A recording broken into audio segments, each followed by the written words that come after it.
Okay, excellent. Welcome to the fifth public hearing for the long-term sustainability and future of the timber and forest products industry. Before I commence, I would like to acknowledge the Yuin people who are the traditional custodians of this land upon which we meet. I would also like to pay respect to elders past, present and emerging of the Yuin people and extend that respect to the other Aboriginal and Torres Strait Islander people present. Today we'll be hearing from a range of stakeholders, including representatives from local council, various conservation groups and the timber industry.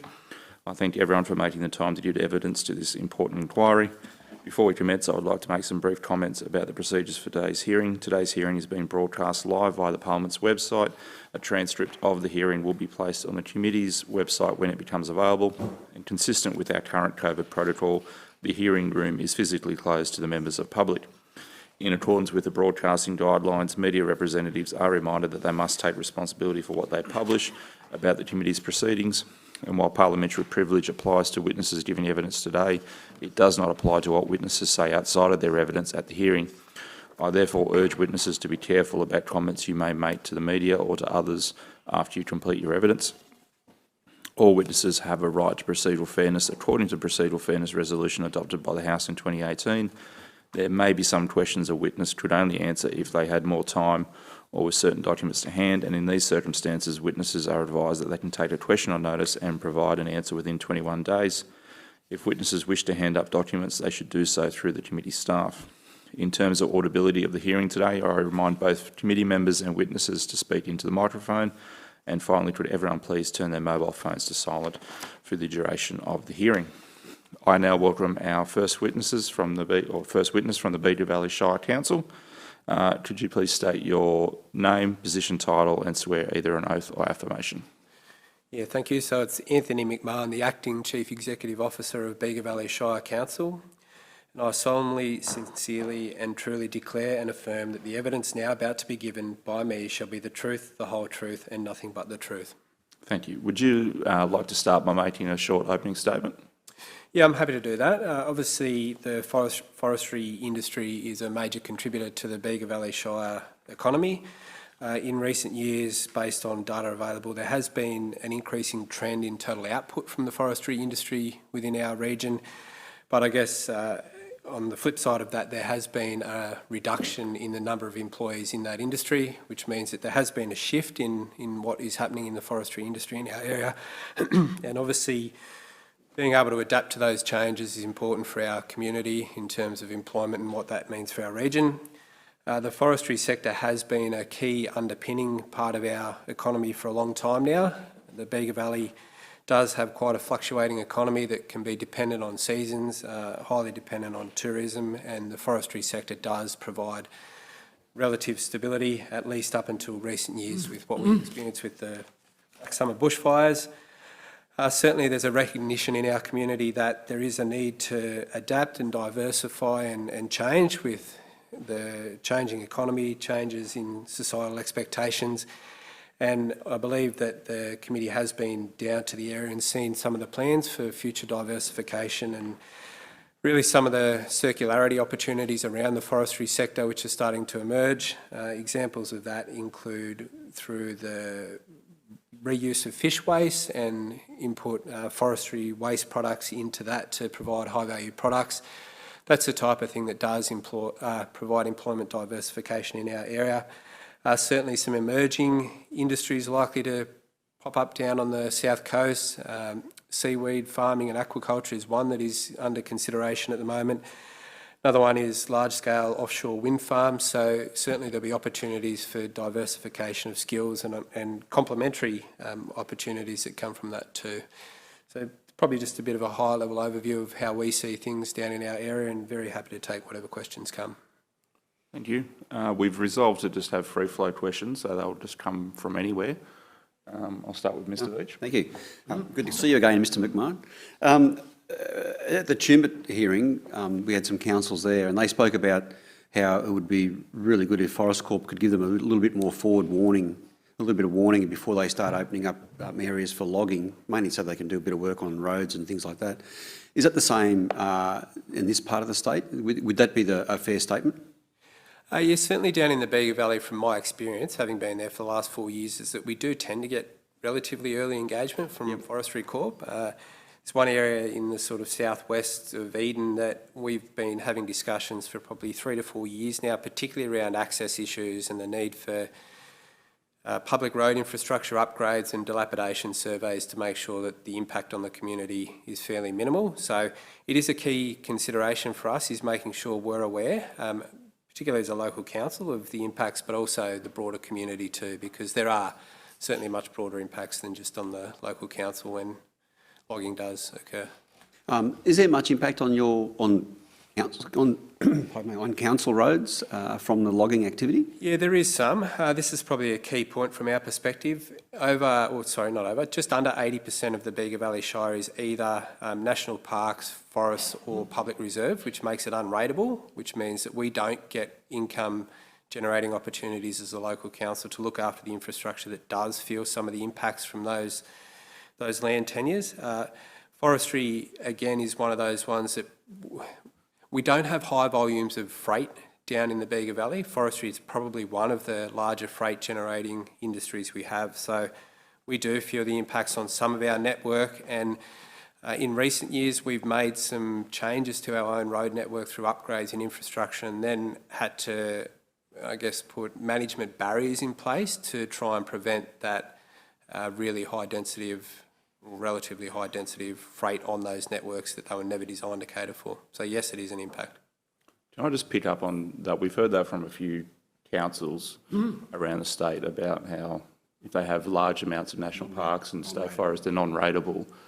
Would you like to see some sort of, I guess, fee applied to those land tenures that would assist in covering some of the, I guess, the costs to, road impacts and stuff like that? Yeah, so Vega Valley Shire Council has proposed a number of different mechanisms to support that. Obviously, in mining areas around the state, there's royalties for regions, which are a mechanism to transfer funds back to local communities impacted by the mining sector and things like the freight that comes from that. Experienced that elsewhere. We've also advocated for consideration in things like the financial assistance grants that are distributed to local government to give consideration to that as a weighting factor in the relative disadvantage where we have large percentages of unrateable land. To date, there hasn't really been any action on that, but there's certainly, in my opinion, existing mechanisms that could be changed or additional ones that could be introduced as suggested. On notice, would you be able to prepare to table some of those ideas that you've put forward, just for the committee to consider? Provide further detail on that. Yeah, thank you. Mr. Field? If I could, Chair, thanks very much, and thanks for your attendance today, Mr. McMahon. Since the fires, Forestry Corporation have undertaken a sustainable yield review. It was done to understand the impacts on wood supply as a result of the fires. Generally across the south coast, so there are some differences down in Eden. Has it been a substantial impact on wood supply in the medium term, as much as 30%? That would suggest that there could be quite profound impacts on the industry down there, the availability of timber for the chip mill or future processes. Has Council done any thinking about what that means for the long-term economics of the industry on the south coast? Yeah, so I'm not familiar with the details of where that study's got to. I'm aware it's occurred. And one of the things that we've been very conscious of as a local council is the offshoot industries that come out of the forestry sector. That became very clear post the bushfires when we were approached by a large part of the local contracting sector that had traditionally serviced the forestry industry looking for work in the interim until there were solutions found. So we are very conscious of the fact that if there are shocks to the forestry sector, like a lot of other sectors we've been experiencing down there, we do need to be ready to respond. Fortunately, and if I sort of link what's happened with the bushfires and forestry to what's also happened in some of the other sectors like tourism, and that's also been impacted by COVID, we have been fortunate that there's been some levels of stimulus, but we are experiencing adjustments. What that means long-term specifically for the forestry sector, I'm not quite sure yet, and obviously a lot of that will be driven by private sector markets and businesses and how much they're willing to invest. But Recently, we have seen further investment in timber processing down in our part of the world around Eden, and I think you've experienced some of that. So that type of thing gives confidence for investment from other parts of the private sector in our area, which is good, but we don't really have a good handle on what that might mean long term based on some of the yield studies that are being done. Frontier Economics recently did a piece of work looking at, I guess, the economic opportunity cost of continuing native forest logging on the south coast, and I think they put it at a figure of about $60 million a year economic benefit of actually transitioning out of native forest logging for the economies on the south coast. Are you aware of that report, and has Council done any thinking about how they could maximise those alternative economic opportunities from the forests? In answer to your question, not specifically. I'm not specifically aware of that, and Council hasn't yet turned its mind to what that might mean. Just looking at some figures in front of me here, and they sort of, depending on your source, fluctuate a bit, but current outputs from the forestry and manufacturing sectors within the Vega Valley are around 120 to 140 million. So obviously, I guess the other thing, like I said, we're not really sure of is what the spin-off opportunities are, and you referred to a $60 million opportunity cost, and without being familiar, I don't know whether that could even be further inflated, that figure, if we do look at more opportunities. One thing we certainly are very focused on in the Vega Valley at the moment, being led in a lot of ways by Vega Cheese, is circularity and looking for more opportunities to do more things locally. So I guess that we look at it from two sides. Expansion of the forestry sector might lead to opportunities, and as you've indicated, sort of looking to move out of that might provide opportunities. But we're in the early stages of looking at what the options might be. Okay, thank you. Thanks, Chair. Thank you. Looking for other... The government, you got... Government, you Oh, know? not at the moment, no. Okay. Oh, well, yeah. Yeah, you want to keep going? So, Mr McMahon, the other thing that has been raised is the Forest Corp as a good neighbour. So, again, over at Tumut, was raised that, in the times of bushfires, Forest Corp it was pretty handy to have them around, and they were, good in that particular Duns Road fire. The same experience here. Are they prepared and able to assist, and are they, would they meet the definition for Vega Valley Shire as a good neighbour? Yeah, I'll try and answer that unemotionally. So when we experienced the fires down south, I recall attending very vividly a community meeting in Eden, and at the time the RFS were very under-resourced. Forest Corp turned up to a community meeting there and completely changed the dynamic of the community in a positive way. Yep. So yes, a very good neighbour. Very good neighbour. And what about weed management? That's probably an area that I couldn't specifically comment on too much. I'd say, just anecdotally, they're not too dissimilar to most other neighbours where it fluctuates, and even in certain areas, I think part of their catchments would be managed in different ways depending on what the priority is in a given catchment for forestry as well at any given time. So we do find them very engaging. They participate in very strongly in our local bushfire management committee, very conscious of their role in the overall bushfire risk mitigation within the region as well. And like I said, that was certainly at the fore during the Black Summer fires. Okay. Can I ask, with regard to private plantations, you spoke about the large volume of forest land, the state-owned or state-controlled land. What's the footprint for private forests in Vega Valley? Yeah, just to be honest, I'm not terribly familiar with that. I do know that relative to the public land, though, it is definitely not to the same scale. Yep. Do you have private plantations, do you? I don't know off the top of my head, and if we do, I haven't had too much engagement with those groups. Certainly the main engagement we've had is through some of the processors and Forestry Corp themselves that supply the timber for processing.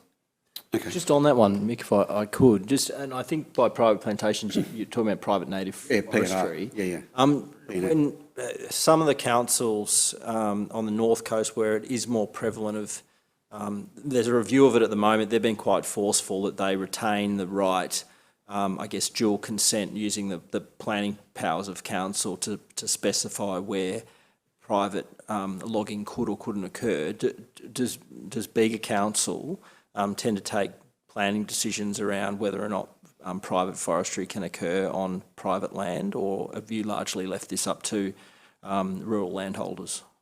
Yes, so certainly in the last 4 years that I've been at Vega Valley, it hasn't been an issue at all. It hasn't been raised. I do suspect, though, that if there was a proposal to establish a private plantation that was going to be used for logging, that there would certainly be widespread community interest, and council would need to take a position on that.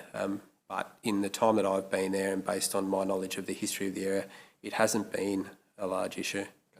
Well, that's plantation. What about private native forest? The same applies. Yeah. So the same applies. It hasn't been an issue that has come to the fore during my time. One thing I do know, though, that we do experience very strongly down there is strong consideration of biodiversity impacts of any type of development, and certainly if it was private logging, that would be a major consideration. And we are getting shorter and shorter on land supply down in the Vega Valley that isn't of high biodiversity value. So I suspect it would be a challenge for anyone to set something up new under the current legislative framework. Mr. Poulos? Yeah, thank you, Chair. Mr. McMahon, it would appear from your response that your interactions with Forest Corp appear to be positive. Is there anything in your view in terms of their overall operations that you might be able to suggest they can improve on? Without having an intricate understanding of what it is they're doing out there, it is difficult.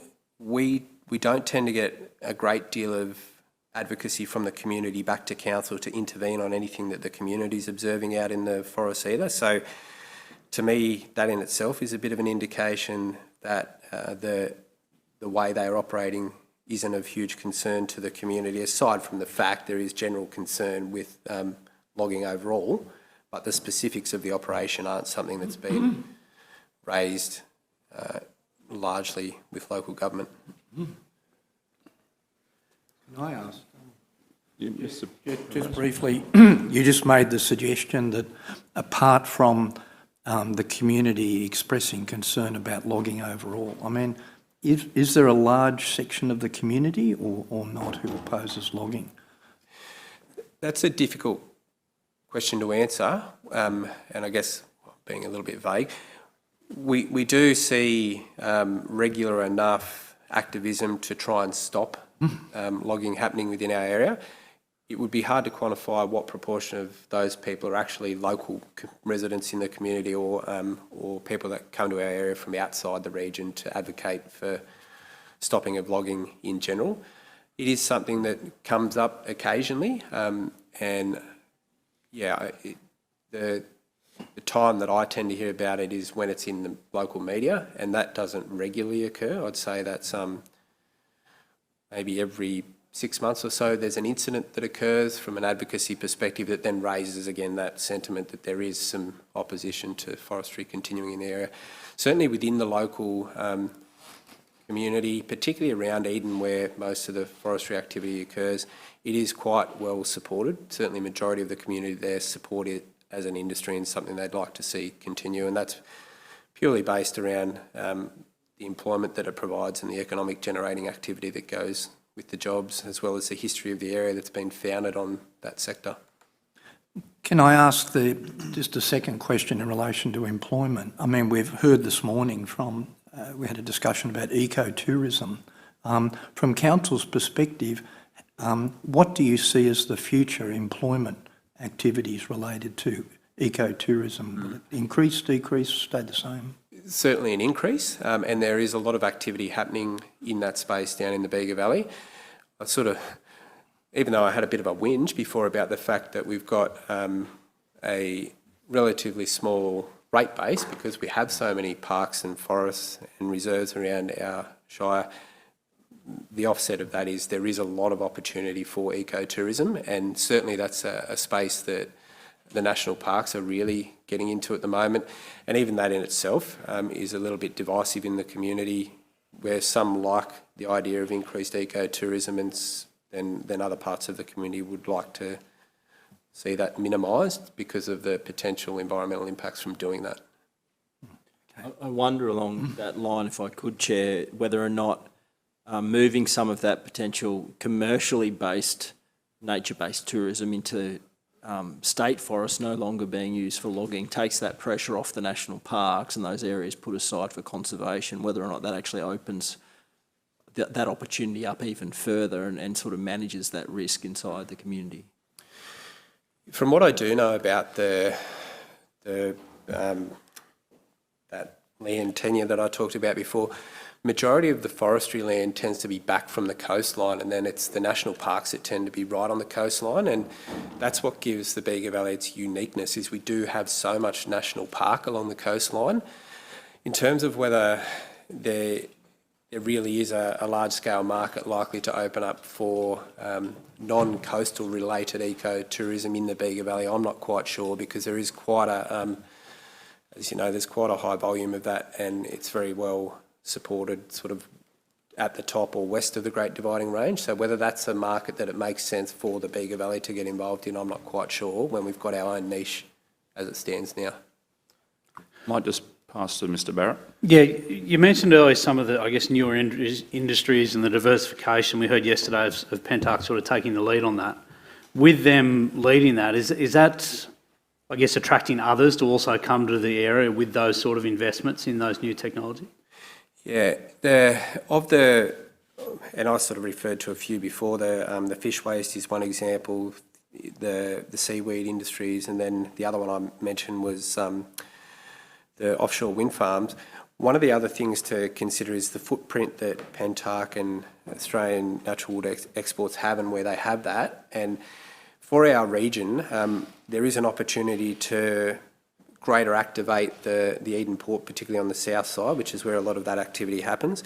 We do know that investment by anyone will lead and make it easier for further investment due to the scale, particularly around the type of infrastructure that's needed to support some of those newer industries coming.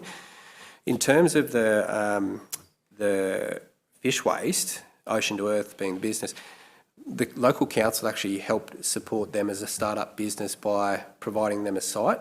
They're now reaching the point where their scale and what they're trying to do doesn't mesh anymore with what we can offer and provide. So I guess it's a good example of where if we do provide a little bit of support, have broad networks within the community, start thinking from a circularity perspective, then whether it be someone else or the forestry sector that can help support those initial startups and then expand, it'd be good either way, my perspective. So I guess that initial input, that initial interest, I guess, from the forest industry will attract more of those industries to the area. Yeah, I certainly think so, and I think the mindset of the people that are established in our community at the moment is different to what it might have been, say, 20 years ago, where they are open-minded and do recognise that they need to diversify and they need to minimise waste, and the more they can draw out of what it is that they do by supporting other industry, then the better. So, yeah, I think there is an increased recognition from the operators within our forestry sector of their social and environmental contribution to the community. Can I just go back to ecotourism again? You talked about that increasing over the next few years. You see that happening alongside forestry operations? Yes, certainly. So, as an example, one of the major investments that's happening down in our region at the moment is the Bundian Way, which is a cultural walk that meanders through different land tenures, including the national parks down there, and it actually adjoins where the area where the Australian Natural Wood Exports are based at the moment. There's also the Light to Light walk, which is down south of Eden as well, and so those they aren't mutually exclusive. They can cohabit and work together, provided that I guess the forestry industry doesn't impede on those natural areas, and that there's that sort of barrier between where the industry is happening and the people that are trying to experience the natural environment too. the Bullion Way is just an outstanding project. Like, I've had a bit to do with it, some of the proponents, and what they've got planned is quite significant, if they get the whole thing off the ground, of course, the whole thing marked out. Yeah, I was just picking up from Mr. Barrett. In your opening statement, you talked about how there's been a growth in output, but the workforce has shrunk. In the Vega Valley, where have you seen that workforce transition to? Because we heard from Pentark that some of the commercial fishermen, when they've got a quiet period, will come over and do a lot of the stevedoring work and loading of ships for them.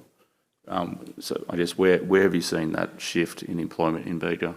Yeah, it is difficult to quantify, but anecdotally and through observations myself of what they're doing there, I'd say it's been a shift in away from manual labour, more into automated systems and processes. And if you did see the site, you'll understand the investment they've made to do that.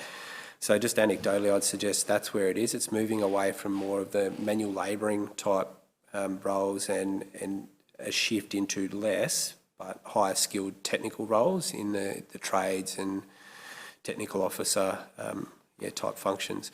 So again, from a Vega Valley perspective, it is important that there are opportunities to diversify that workforce. And again, with what happened with the Black Summer fires and the impact that had on the forestry sector and people with those skill sets, we have been fortunate that the civil construction sector in particular has taken a huge boom since then. So there has been other employment opportunities locally for people that are in lower skilled roles.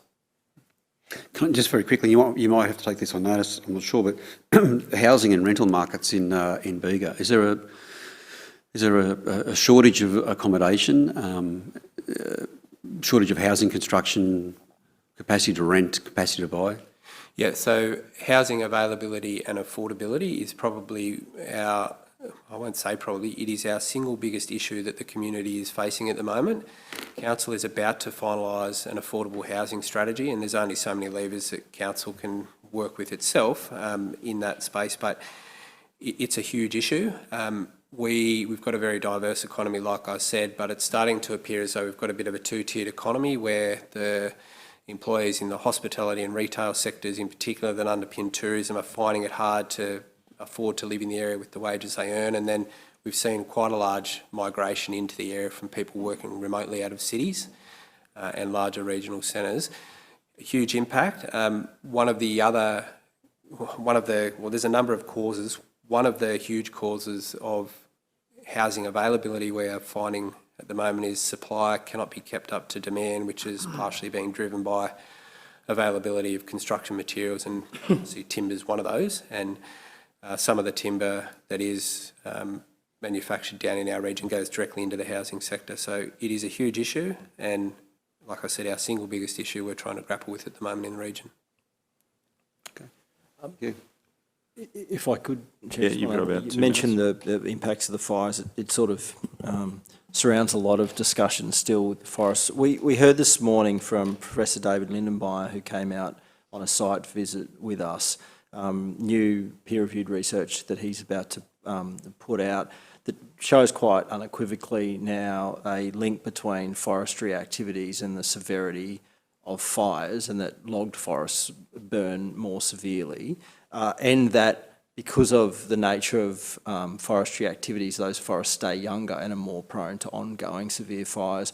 I wonder if there's been much discussion within your community about how forestry activities in and around population centres in your part of the world has contributed to fire risk, and whether or not that's changed some of the thinking about forestry activities closer to where people live. I'd certainly say broadly, land management overall has been a topic of discussion in the community.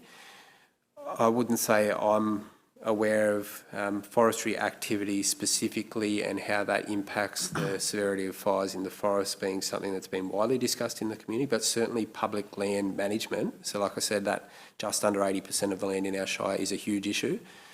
It goes across national parks, council land, crown land and forestry.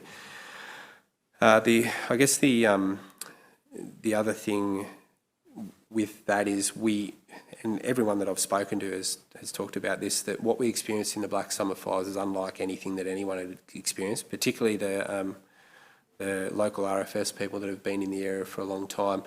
And interestingly, if you get right down in the detail of bushfire management when a fire is occurring, the RFS make it clear that they will find it very difficult to enter any sort of forested land at all to try and prevent fire spread, and they wait for it to come out into open spaces. So one of the key things that we've experienced is making sure that whatever that public land is, and if it is forested in any way or heavily vegetated, that we've got adequate buffers between that and the urbanised areas so that we minimise the risk to loss of life and property. So that's been a key discussion that's happened in our community, specifically about how forestry do their operations and whether that increases bushfire risk or not isn't something that's been broadly discussed. Thank you. Chair. Thank you. Well, that is our time, but thank you for coming and providing evidence. I think there's a couple of things you took on notice. So the Secretariat will be in touch and you'll have 21 days to get them back. But again, thank you for your time. No worries. Thank you. Thank you. Thanks.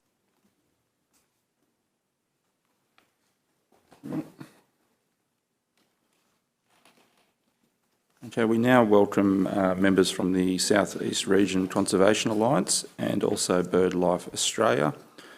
So starting with my first witness to my left, Ms Stone, will you state your name, position, title and swear either an oath or affirmation? Oh, sorry. Slightly frightening. Yes. Apologies. Good afternoon. My name is... If you just want to pull your microphone. In there that way? There we Just go. don't do what Justin did. Don't pull it out. My name's Lisa Stone. I am a committee member of South East Regional Conservation Alliance. I'm also a founding member of South East Forest Rescue. South East Forest Rescue has been monitoring the logging in this region since 2001, and I personally have been working with SEFA since 2006. I'm also an admitted and practising lawyer. Can you take either the oath or affirmation? I solemnly, sincerely and truly declare and affirm that the evidence I'm now about to be given by me shall be the truth, the whole truth, and nothing but the truth. Thank you. Ms Mills? I'm Julie Taylor-Mills. I'm also a committee member of CIRCA. I'm on the board of the Nature Conservation Council of New South Wales, and I'm also on the board of WIRES. I have a property here just south of Maria, 40 acres, and I will take the oath. I solemnly, sincerely and truly declare and affirm that the evidence now about to be given by me shall be the truth, the whole truth, and nothing but the truth. Thank you. And Mr Dooley? Yes, my name is Sean Dooley. I am the National Public Affairs Manager for BirdLife Australia. BirdLife Australia is Australia's only national bird conservation charity engaged in protecting Australia's native birds and preventing extinction of Australia's native birds. And I solemnly, sincerely and truly declare and affirm that the evidence now about to be given by me shall be the truth, the whole truth and nothing but the truth. Thank you. And just in that same order, would you like to make a short opening statement before we commence questioning? Ms Stone or Ms Mills? Thank you. 1, 2, 3, 4, 5, 6, 7. Yes, thank you. My submissions are this. Because the forests have been native forests I'm talking about, and I will divide, really my submissions will be are on native forests. Plantation is making money, it's sustainable, it gets planted, and the term harvesting can be used in plantation forest. It can't, as you probably all will know, in native forests. They don't plant, they don't water, it just fends for itself. So because the forests have been so heavily overcut, the promised level of supply cannot be met. And that will result in a force majeure of the wood supply agreements, in my view. Before the fires, there was abundant evidence that the forests of this region were already overlogged, and Ian Barnes said, he was the manager of the Forestry Corporation in Batemans Bay, he said in 2010, the remaining multi-age forest resource is coming to an end in the next 2 or 3 years.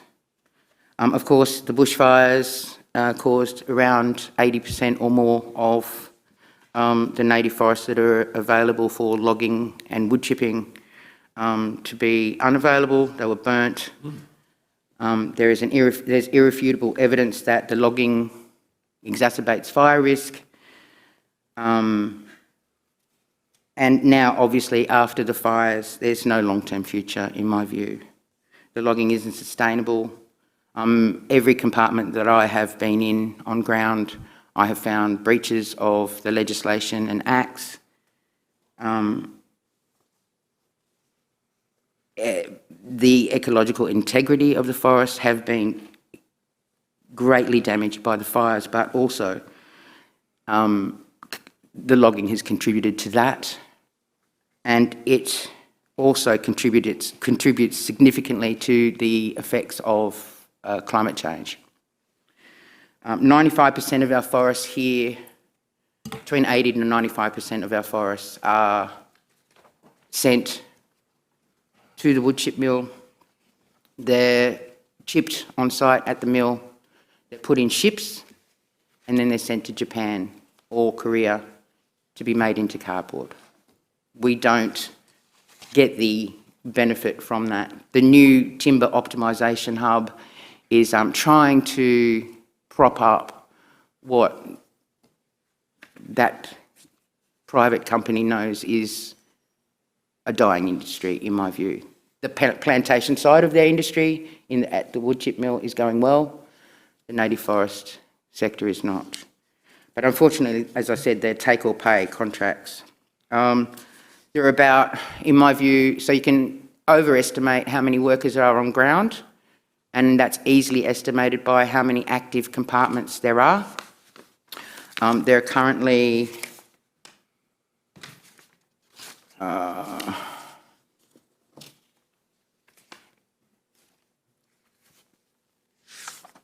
I did a quick calculation.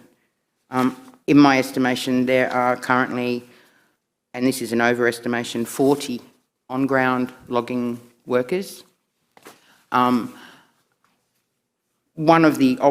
one of the things that could be done, one of the ways of getting around this is that the logging workers could be paid out, and most workers I talk to, that's what they're looking for. Most workers don't want to do what they're doing, which means, what I'm saying is, they're in the forest, it's burnt, there's basically nearly, it's a war zone, and they're logging, and a lot of workers feel very distraught at what they're doing, and they want to get out. Now, I'm not talking about the logging owning, the company that owns the logging, the logging companies themselves, the owners of the logging companies. We have a company here, Cason Logging. They were brought up from Tasmania by Batemans Bay Forestry. They were paid, everything was paid by Forestry Corporation to have them brought from Tasmania with their machines, and they put them up in accommodation until the Cason loggers could find more permanent accommodation. But that company has already received $875,000 from the federal government to get out of logging.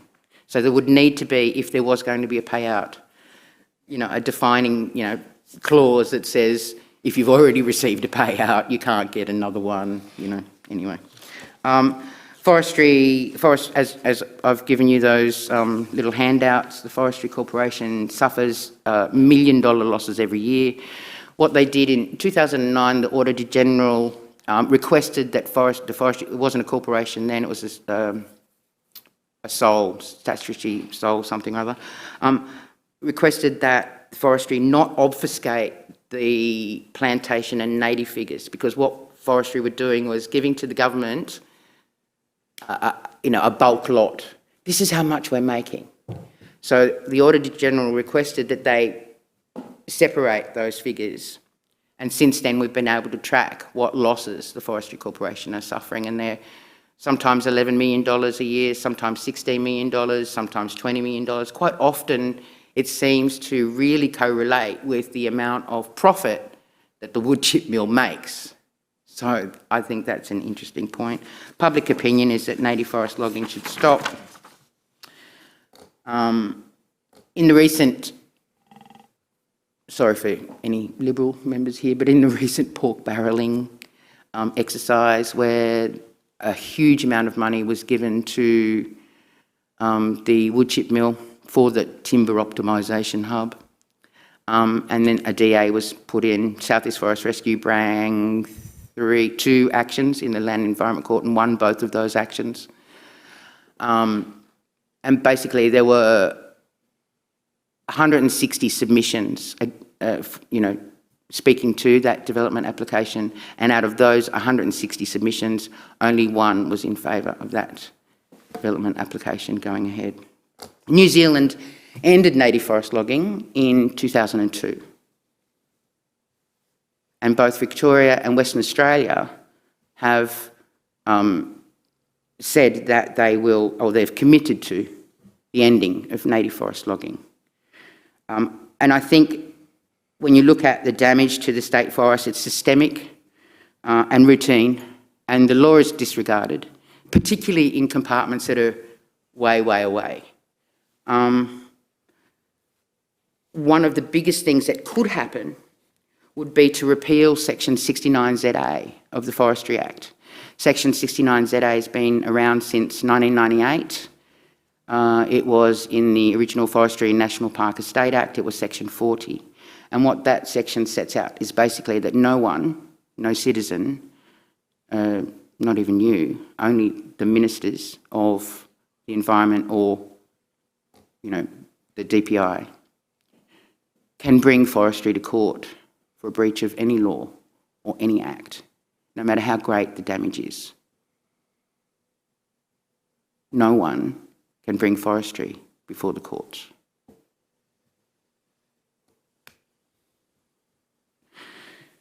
So I say the unreasonable protection of the native forest wood chipping industry should come to an end, and that's my view. Thank you. Mr. Dooley, did you want to have an opening statement? Certainly. Or do you want to continue with? Sorry, Ms. Dunn, I assumed you had finished your opening statement. I think she's talking to, would I like to? Yeah, I was just wondering whether you wanted For me. Taylor Mills to speak. Look, my personal story, I'm, as I said, a member of the board of WIRES. I'm a member of the board of the Nature Conservation Council and obviously CIRCA. So I came to this issue because I was out as a WIRES carer. I really hadn't been that involved in forestry, but I was out as a WIRES carer supplementary feeding animals to the west of Mogo and taking in one of the millions of calls we got for assistance to native animals during the fires. And as I went through Mogo, I saw an enormous dual carriage logging truck loaded to the gunnels with burnt logs. And I just couldn't believe it. But when I contacted Forestry Corporation, they said, look, we have a permit to do this, and it's called salvage logging. So the irony of it was just breathtaking to me that I was looking after animals, providing them food, and their habitat was being taken away. And when you saw the forests in that area at that time, it was truly gobsmacking how little was left, and that they were taking these logs in on the 20th of February. I took a photo of it. It was extraordinary, 20th. So from there I started to wonder why this occurred, and someone within Forestry Corporation alerted me to the fact that you realise the hardwood division makes no money at all, and it's fully compensated and overshadowed by the plantation industry. And I said, no.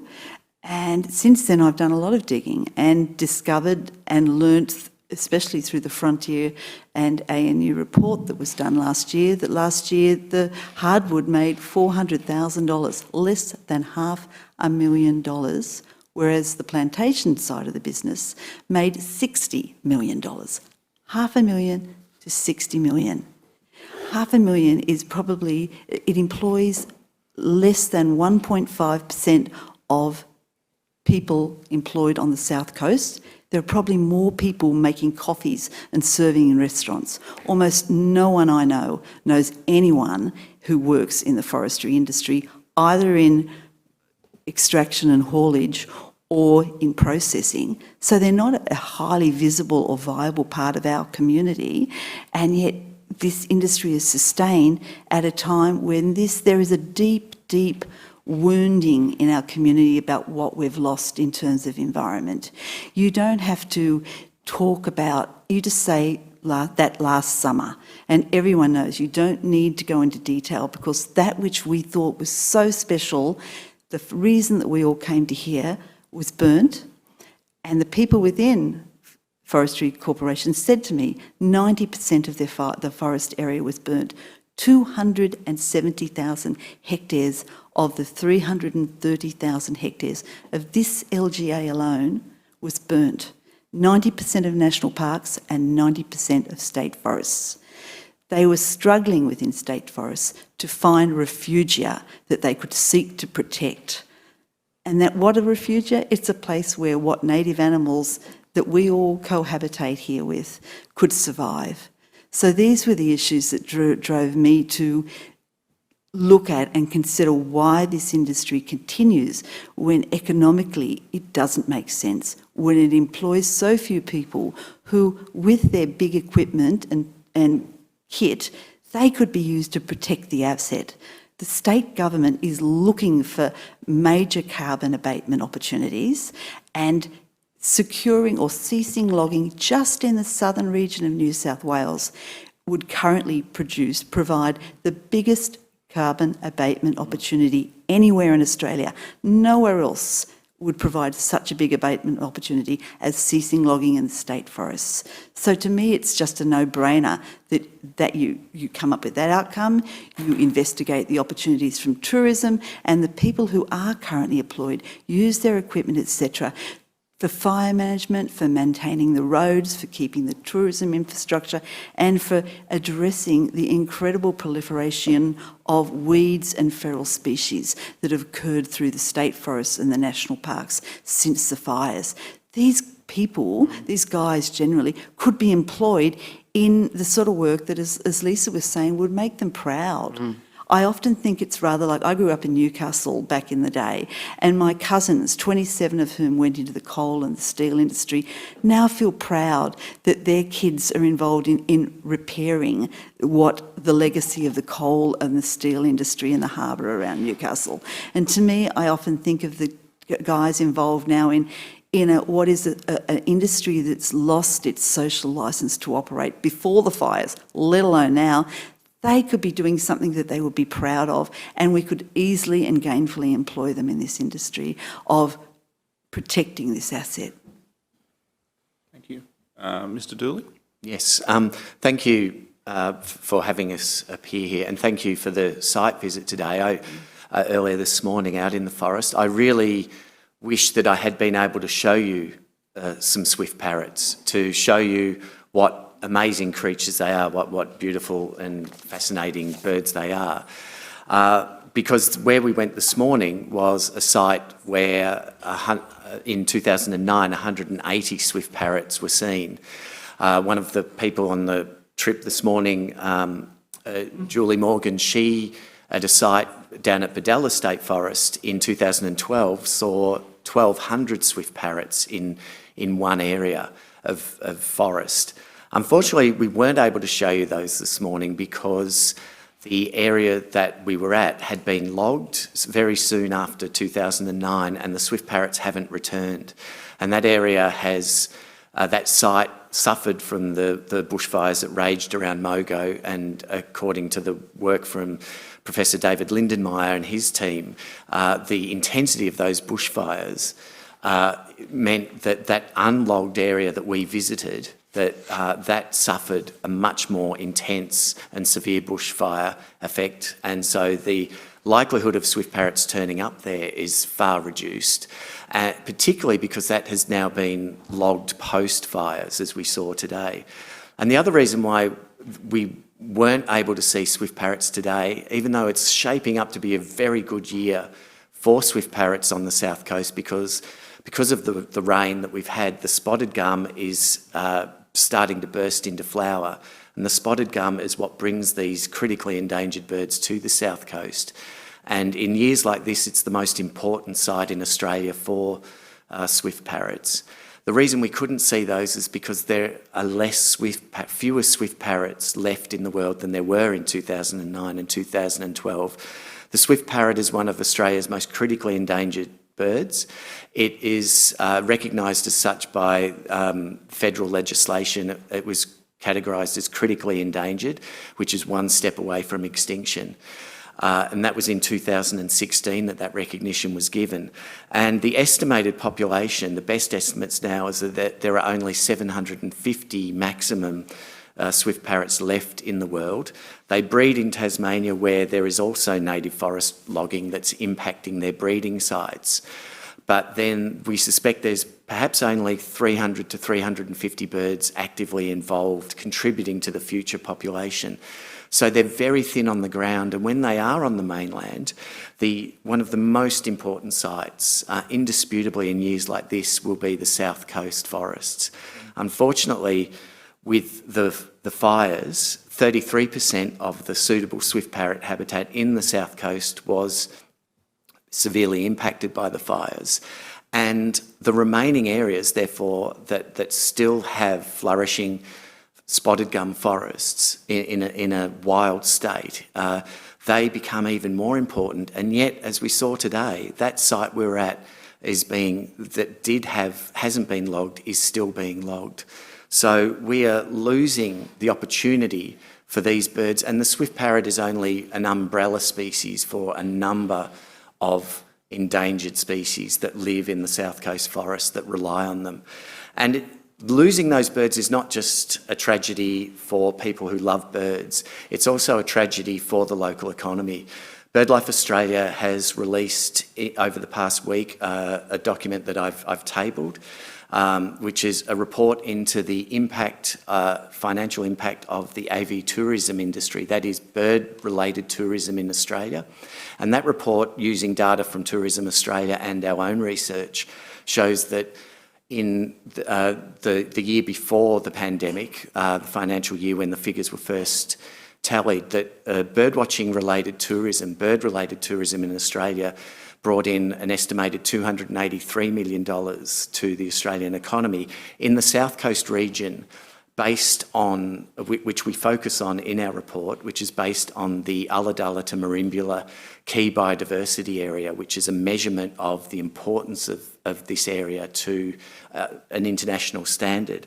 Our research shows that in 1 year, up to $1.2 million is brought into the region by birdwatching tourists. And when bird tourists are here, they actually have a bigger spend per individual than most other tourism groups, and that as per the Tourism Australia report.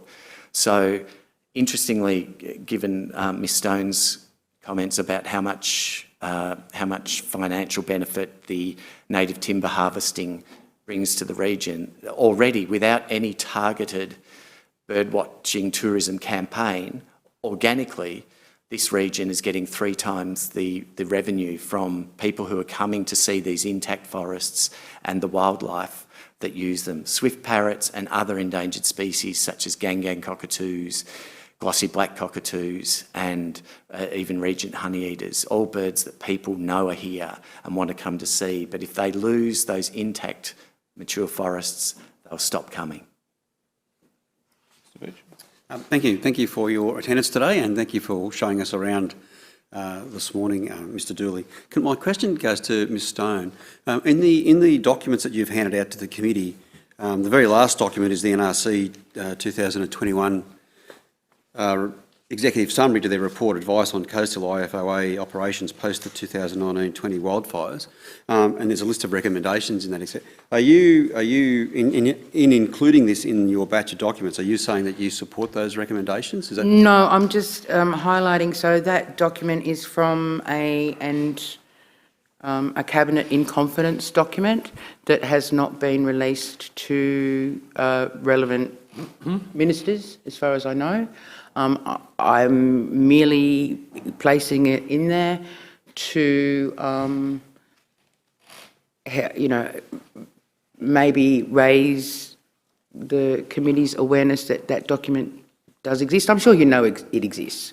I have had that, I've got the full report, I've had that leaked to me, but I did get that executive summary from The Guardian, which had it placed on its website.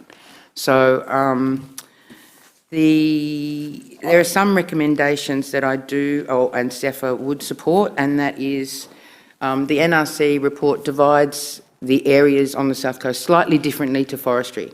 So forestry have from basically Nowra down to Cobargo-ish, and they call that the southern sub-region. And then from Cobargo to the border, that's the Eden region, and then on the Great Dividing Range and above, that's the Tumut region. That's how forestry divide it. The NRC report doesn't divide it in that way. It divides it into the Batemans Bay region, the Bago-Maragal region, the Badger region, the Eden region, and the Tumut region. And they also have Narooma and Nowra. So basically the NRC report, just sort of a brief dot point summary, divides those zones into medium risk, high risk and extreme risk. The NRC report recommends that in the extreme risk zones, which are Narooma and Nowra, that no logging take place. In the high risk zones, which is Badger, Bago-Maragal and Batemans Bay and Eden, minimal logging take place. And then Tumut is under the medium risk. So currently we have, in the high risk categories, we have current logging in Currawan, Shallow Crossing and Mogo. In the Bago-Maragal region, a lot of Bagos currently being logged. The Badger region, Talaganda's being logged, and in the Eden region, East Boyd, Yambala and Nadji. So you can see that everywhere that's being logged, it's basically recommended. I think there's 75% the NRC report recommends not being logged. I just need to clarify. So the document is a... It's on my website, Mick. Well, it's hardly secret anymore. Have you got it on your website? We just got to work out how we, if it's publicly available, and if it's a cabinet document in confidence, it hasn't been to cabinet, but is publicly available on the website, on someone's website. I'm not sure how we... Just advice on that one. for committee, and obviously the witnesses' knowledge, this was a subject of a privileges committee inquiry. I'm not too sure whether that was actually resolved the issue in terms of how we deal with leaked cabinet documents and whether we actually can question those or have questions centred around those documents. Okay. And I'm looking to guidance from the chair of the privileges committee to my left. How about I continue to ask questions, but I won't cite the document. Maybe I can be a bit more... I think the executive summary works because it is publicly available. Okay. So then my second question would be to Ms Taylor-Mills. It relates to pest and weed control in state forests, particularly post the bushfires. And I know there's some suggestions that there should be substantial investment and better regional coordination of that investment. Yes. In light of your opening statement where you spoke about, very briefly, about weeds and pests, well, the flourishing of weeds and pests since the 2019-20 bushfires, have you seen evidence of that investment, and have you seen any evidence of the regional coordination that should take place? Not of the coordination, or not of the investment, certainly of the weeds and pests. As recently as last night, I saw photographs which Professor David Lindemeyer identified as deer down here on the coast around Maria, and we've never seen deer till recently. Deer have absolutely proliferated in this area. I haven't seen indication of adequate pest management. National Parks continues to be under-resourced, and state forests, I couldn't speak to them, but my sense from those who are involved in the natural resource management side of the state forests is that they are swamped and they barely know where to start. And the same too with the local land services and the Aboriginal land crews. There just aren't enough people to cater for the proliferation of weeds that have come. I took a parliamentary member out to Nerrigunda mid-year last year, a federal parliamentarian out there, and all you could see was a dense growth of small, thick vegetation that was coming through, part weed, part native weedy species, and no one able to address that. Okay, thank you. Get a hand to someone else. Yeah, Mr. Field, did you want to kick off some questions? Certainly, Chair, if I just make sure that thing's not going to fall out.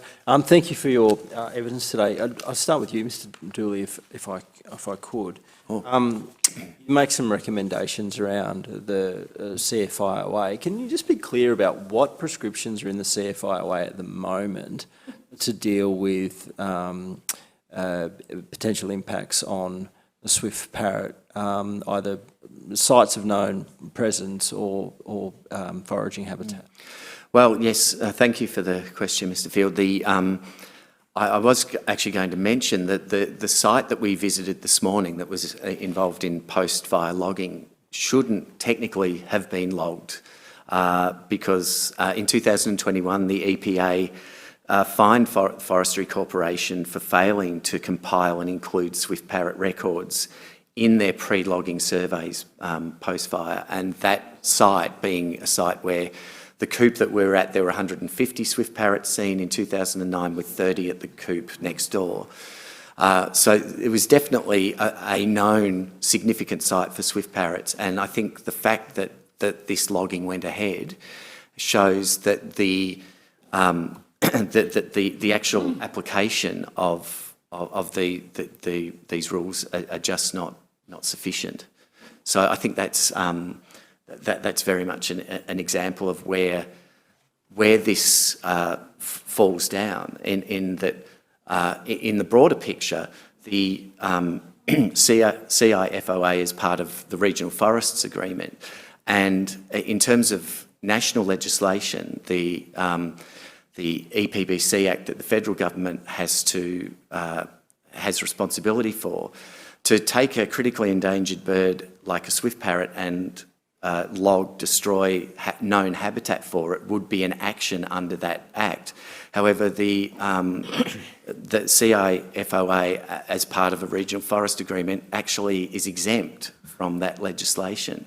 So the Graham Samuel review, the independent review into the EPBC Act in 2019-20, actually found that the RFA Acts are weaker and in terms of their requirements for protection of threatened species, that they're weaker, and he noted that there's a lack of clear, definable and applicable environmental benchmarks. So what we're seeing, and what we saw today and what we're seeing in the South Coast forests is the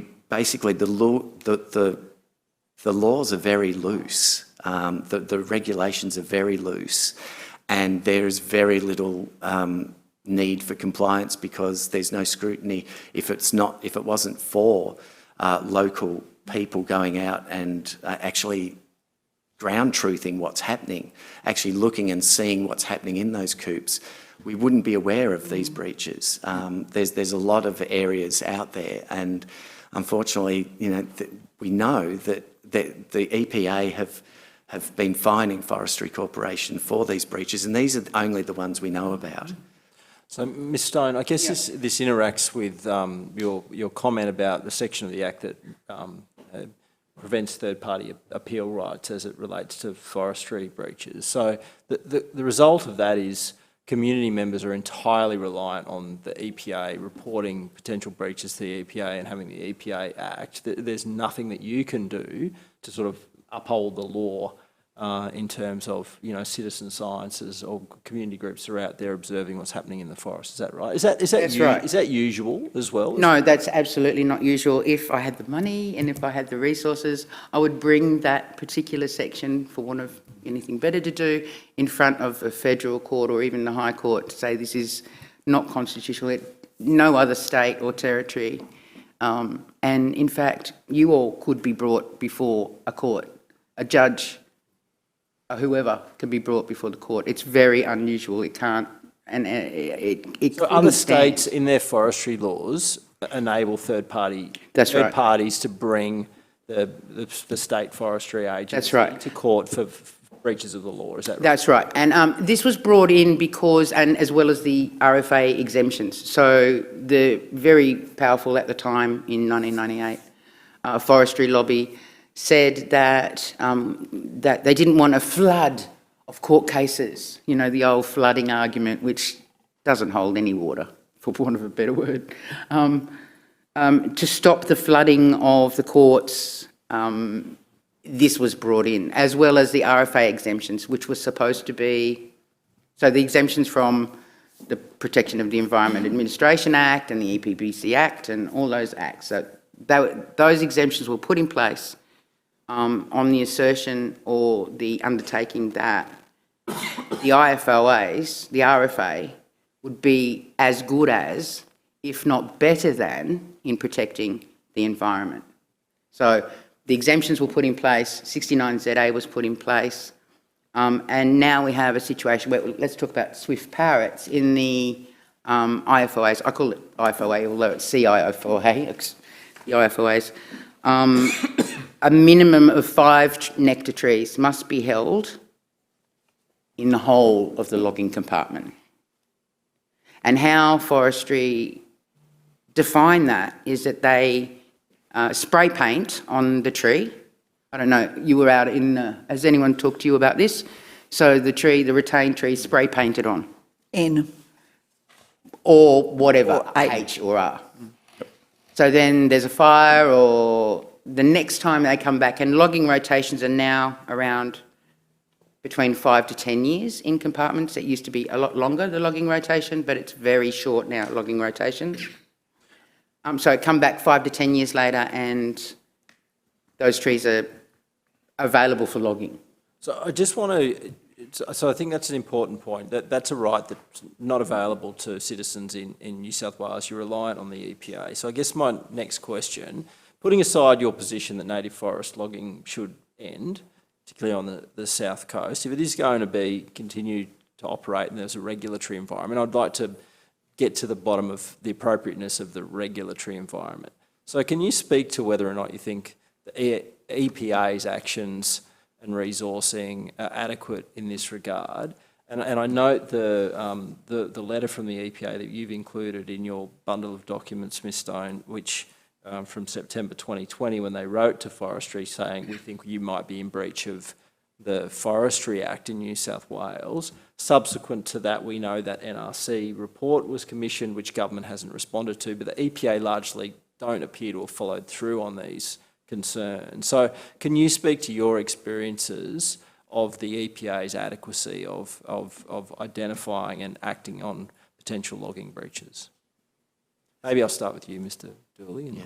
I think the big issue with the EPA is their ability to prosecute these cases. From what I understand, it can take months, if not years, before any action is taken. And we heard this morning that there's some action that we're still waiting a resolution to that's due out soon. And in terms of the wildlife, it's too little, too late. Those trees are gone. And you know, BirdLife Australia, in our submission, we've called for all that the CIFOA should be amended so that it excludes all known and potential remaining swift parrot habitat, which would mean that you can't be in breach because you're not allowed to log those areas in the first place. Because, as I said, it seems that there's a big lag between the action and the impact, and I suspect that a lot of these actions are going unnoticed anyway, and we only know about the ones we know about because people are going above and beyond to alert the EPA. As far as I'm aware, the EPA don't have the resources to have monitoring teams heading out on a, on a substantial basis. Ms Mills, have you got anything to add to that? I would say I sat next to a EPA inspections chap who was out of head office at a RFA meeting a few years ago. He said, we've got one inspector between Wollongong and the border. He said, we can't keep up with it.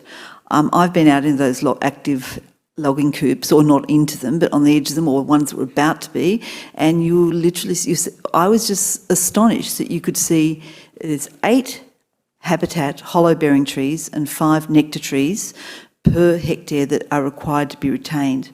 But they can be one and the same. So it's 8 trees. And these aren't huge trees. They're not the big trees that we all saw when we were growing up. They're actually relatively this sort of girth trees. And it's quite astonishing that that is considered adequate. And when Sean talks about swift parrots, it's not just swift parrots. If you talk to anyone who lives on these anywhere in a bushy area, what they noticed most after the fires was how silent it was. There were no birds. Birds don't have big hearts. They drop out of the sky in the heavy smoke. They just weren't there. And for months and months and months, there was nothing. So they need this habitat to keep them alive, not just 8 trees per hectare. And they need the refugia that, you went out to Mogo. Apart from anything else, why would anyone want to go mountain biking there? $8 million is going to a mountain biking hub at Mogo. It's a stunted, logged, weedy, overgrown area. That is not somewhere I'd want to be on a mountain bike hooning around. Certainly my daughter, who's a keen mountain biker in Fernie and who's been up in Thredbo, which now derives more income from summer mountain bikers than it does from winter skiers, why would they want to go to Mogo the way it is now? No big trees to look at. It's not particularly attractive.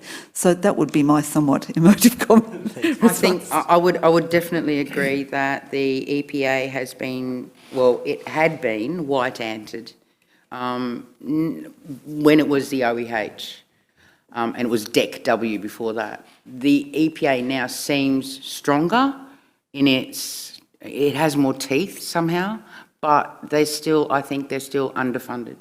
And obviously they have to be quite careful that they're not captured. A lot of people who work in the EPA used to work in forestry. So, but I think in my view, they're trying the best that they can. But, forestry have taken the view that they can basically do what they want, and they can, really. Let's face it, no one can bring them to court, so they can. South East Forest Rescue have been instrumental in a number of matters that the EPA has brought before the courts. And as Sean said, it does take quite a long time. Sometimes we get contacted the day of. So it's a 2-year limit, statutory limitation period. Sometimes we're contacted the day of that, statutory limitation period. They're obviously underfunded if that's the case.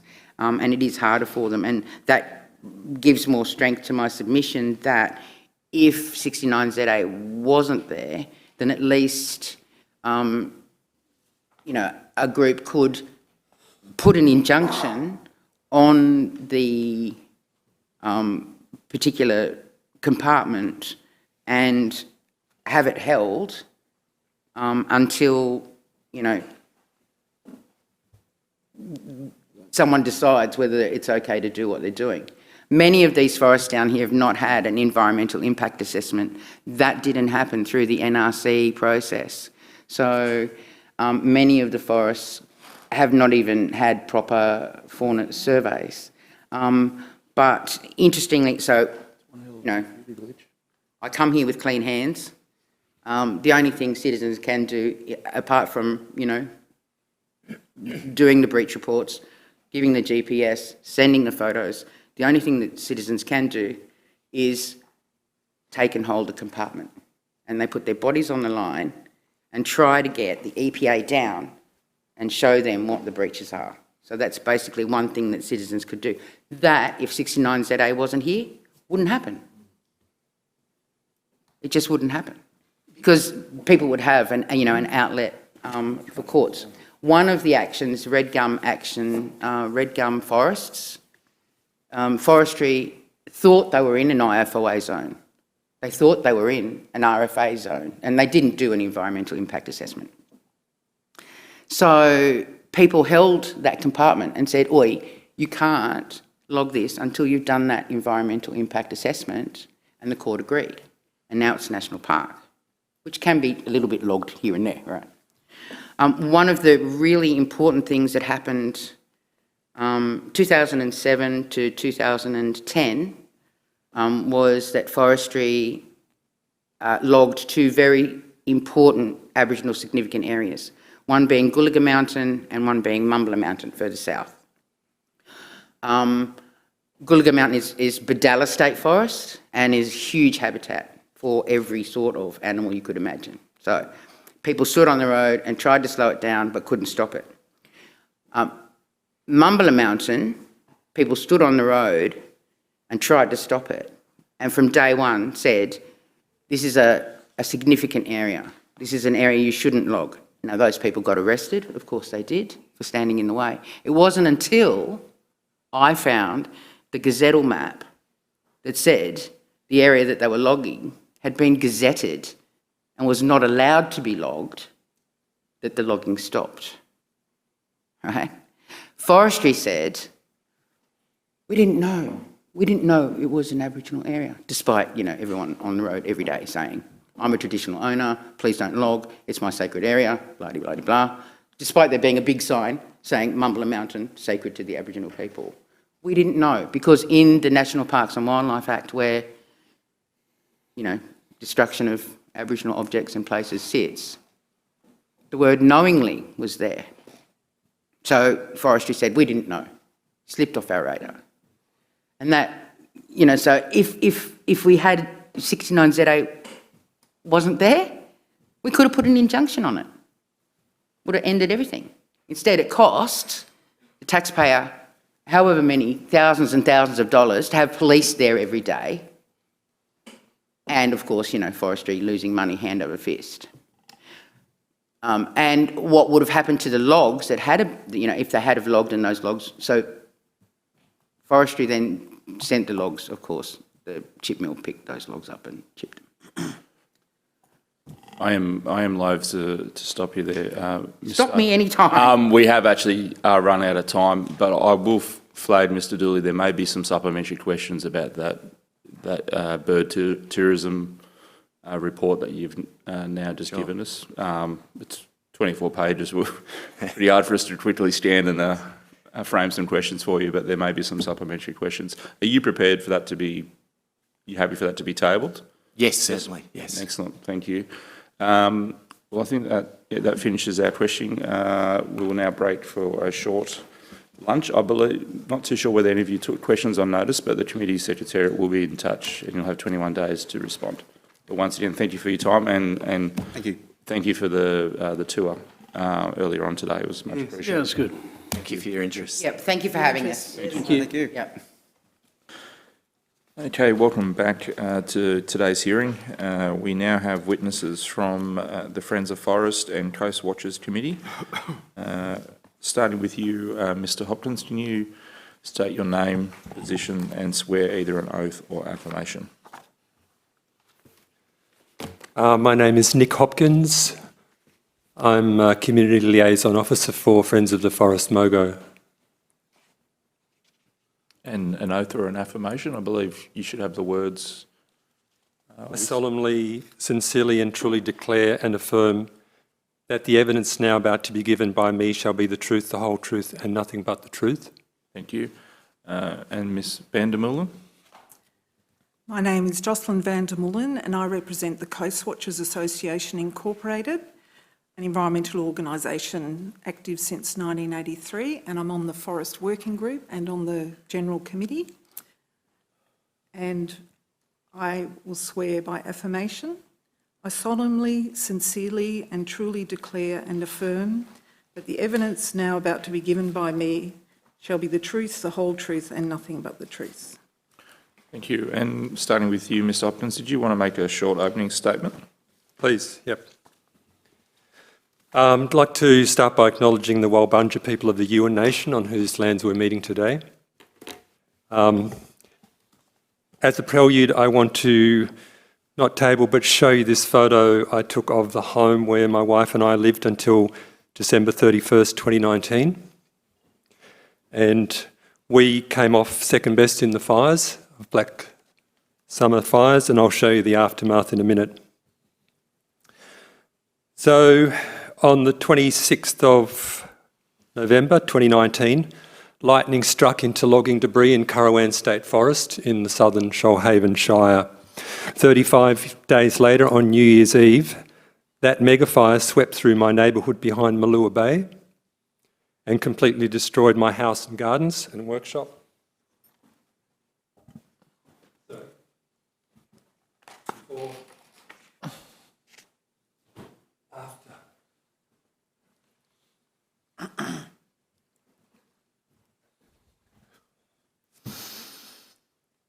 So I was 2 parts devastated, as you can imagine, and 3 parts enraged. Myself and other local conservationists had long been warning about the dangers of logging debris left behind after logging operations. Our nightmare scenario had come true. I hold climate change and the logging industry jointly responsible for this. My wife and I were quickly rehomed in temporary accommodation, but not so the local wildlife, who don't have the benefit of home insurance. I'd like to table a haunting image of a hollow-dependent mammal, the greater glider, who survived the Currawang fire. In fact, I'd like to table 4 more things, and I should probably do it now.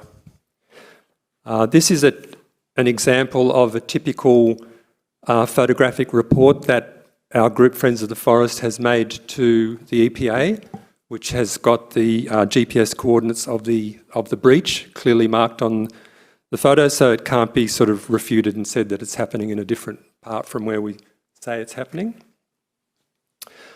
This is a double-sided sheet that I'd also like to table of Forestry Corporation New South Wales breaching some recent media releases, so over the past approximately 3 years.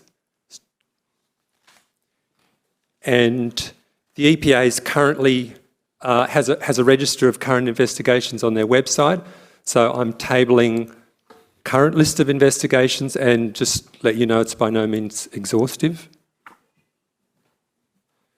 And I'm tabling the front page of a Eurobodalla Shire Council broadsheet, which comes out 4 times a year. It's delivered to all our letterboxes. And in January last year, on the front page was a pretty PR spiel about the Mogo mountain biking tracks that are being developed, and I'll refer to that later in my presentation.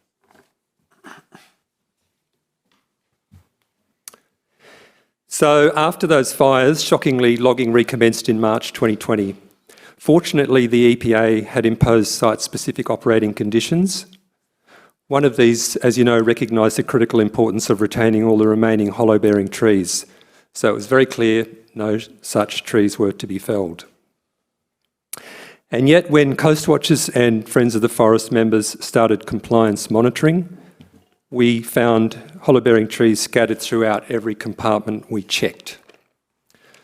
Through previous years of compliance monitoring, we had formed the view that native forest logging is unable to be conducted without breaching of the licence. However, the breaching that we observed in Mogo and South Brooman State Forests was just so blatant and so predictable. It took it to the next level. As these operations continued through 2020, it broke our hearts knowing that these fire-damaged ecosystems were now daily being logged in breach of common sense ecological protections. So it was a 3-way failure. The contractors had failed. Forestry Corp had failed by knowingly allowing the ongoing commission of offences, and the EPA had failed by not acting in a timely enough manner, although they did come into the space eventually. So all those 3 failures are committed by people on wages. They're the waged actors in this space. They were negligent to varying degrees, and yet it was the unpaid actors like ourselves that have gone in and gone in to check up on the industry and blown the whistle, and that's just not right. Thank you. Thank you. Ms van der Meulen, did you have an opening statement? Sure, thank you. Welcome to our local community here on the beautiful south coast of New South Wales. I'd like to acknowledge that we're meeting here today on Yuin country. I was born in Queanbeyan, grew up in Canberra and moved to South Australia 23 years ago, for 23 years. I returned to the south coast to live where the forest meets the sea when I bought land here 12 years ago, and I purpose-built accommodation for the tourism sector. Living my dream life here on the Nature Coast, I was shocked to find our beautiful spotted gum forest being cut down at taxpayer expense, primarily for wood chips. With the Forest Working Group, I have engaged with the local community in Mogo and other logging hotspots in tourism-reliant areas. This involves community liaison with residents and small business owners concerned by the impact of logging.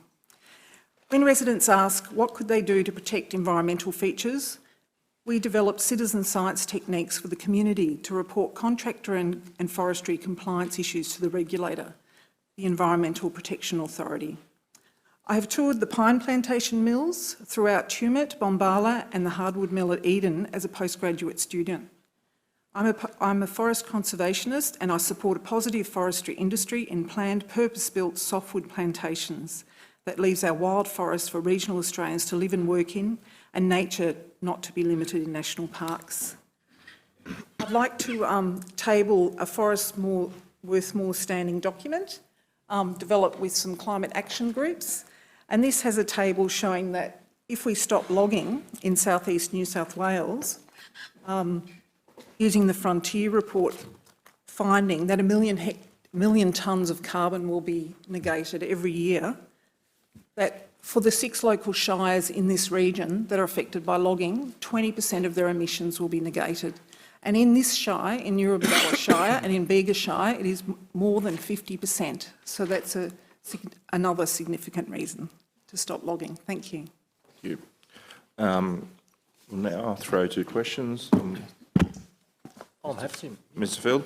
Thank you, Chair, and thank you for your evidence and your time this morning. Can I just say thank you on behalf of the committee and the community for the work that you've done in really the actual compliance work on the ground and holding Forestry Corporation and the contractors to account.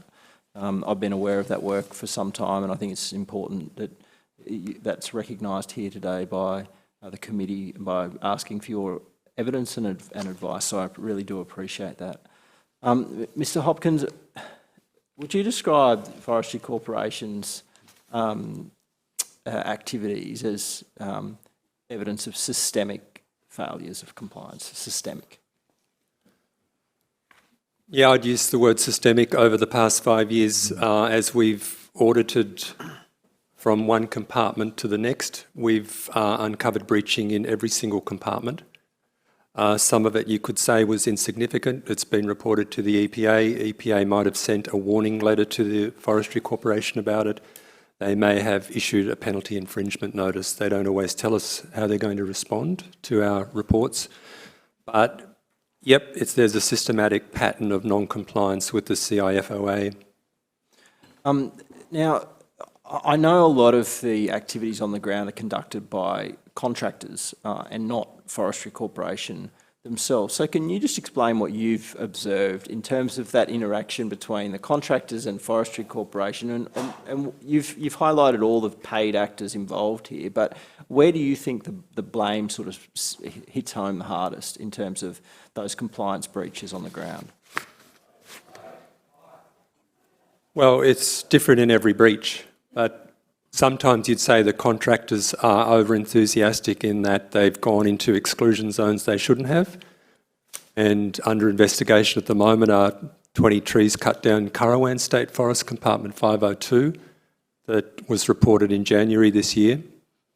That would be a failure of the contractors. But for every failure that the contractors make, it's a failure of supervision by Forestry Corporation who are employing them. So I guess they jointly share that responsibility. And do Forestry Corporation staff on the ground at all times when the contractors are actually harvesting?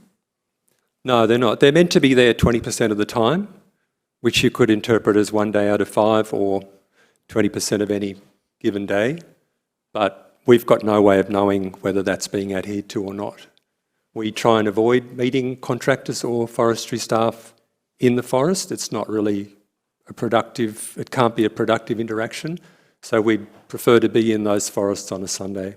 Okay. Now, the EPA, they obviously receive your reports. I've been party to discussions between yourself and your members and the EPA as well. So I know they've been down here at the senior levels and engaged in these issues. The EPA wrote to Forestry Corporation in September 2020, warning that they thought they were at risk of breaching the Forestry Act. Subsequent to that, the Natural Resources Commission was asked to conduct a study into post-fire logging, but largely there's been no follow-through on the EPA's sort of warnings, I guess, about the status of Forestry Corporation's activity. So how would you describe the EPA's regulatory work here? The EPA were excellent in applying the site-specific conditions quickly in 2020. They recognised the danger to the fauna and flora that had been so hammered by the bushfires. So all credit to them. We assumed that they'd got a new backbone and they were acting like the world-class regulator that they purport to be. But unfortunately, those site-specific conditions, for some reason, were only able to be applied for 12 months. And negotiations broke down between Forestry Corporation and the EPA as to the extension of those operating conditions. And for some reason, I'm still yet to understand that forestry was able to continue then at the beginning of 2021 without these specific, site-specific operating conditions. They just applied their own, which are voluntary. So as long as they're still complying with the CIFOA, then the contractors are not in breach. But unfortunately, the contractors, what we've uncovered is that they're unable to even comply with some of the specific conditions that Forestry Corporation has put onto them. Could you expand further on that? What are those conditions that the contractors feel they can't comply with? And Ms van der Meulen, if you've got anything else to add about your experiences with the EPA, that'd be great. Well, just one of them, for instance, was that condition that we showed the committee this morning, was that forestry said, okay, any tree that's over 1 metre in diameter must remain standing. So it's a pretty easy thing to determine before you chop it down. You just put a tape around it. So we've got evidence of 4 or 5 trees in compartment 146, which is active at the moment, where trees over that dimension have been cut down. So it's nothing we can supply to the EPA because the EPA can't do anything about it. So it's just for us, it's a reminder or an indication that whatever prescriptions are applied, the contractors have great difficulty in adhering to them all. Ms van der Meulen, have you got anything you'd like to add about your experiences with the EPA? Yes, so after the fires, these site-specific conditions were applied to bushfire-affected operations. And as we know from the unnamed report... We've decided we can name it now. Okay. The Natural Resources Commission Coastal IFOA Operations Post-1920 Wildfires Report. What that report has identified, and I'll talk about the area that we're standing here now, the Bateman's Bay area, Bateman's Bay Management Zone.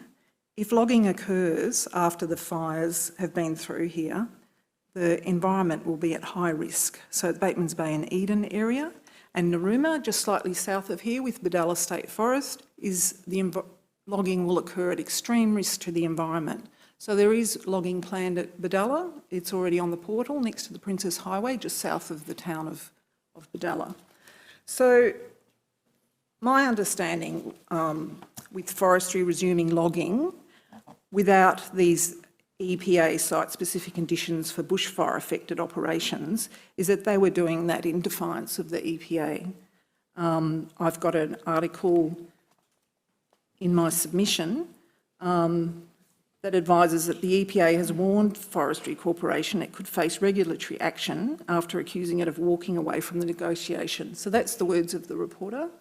The view of the community, particularly the Brooman community north of Bateman's Bay, between Bateman's Bay and Ulladulla, is that resuming logging in March, straight after the fires, so the compartment was being logged before the fires, in March they resumed logging, that it shows a complete disregard to the fire severity and environmental management that the fires inflicted on this area, and also shows contempt for a community that is still in bushfire recovery.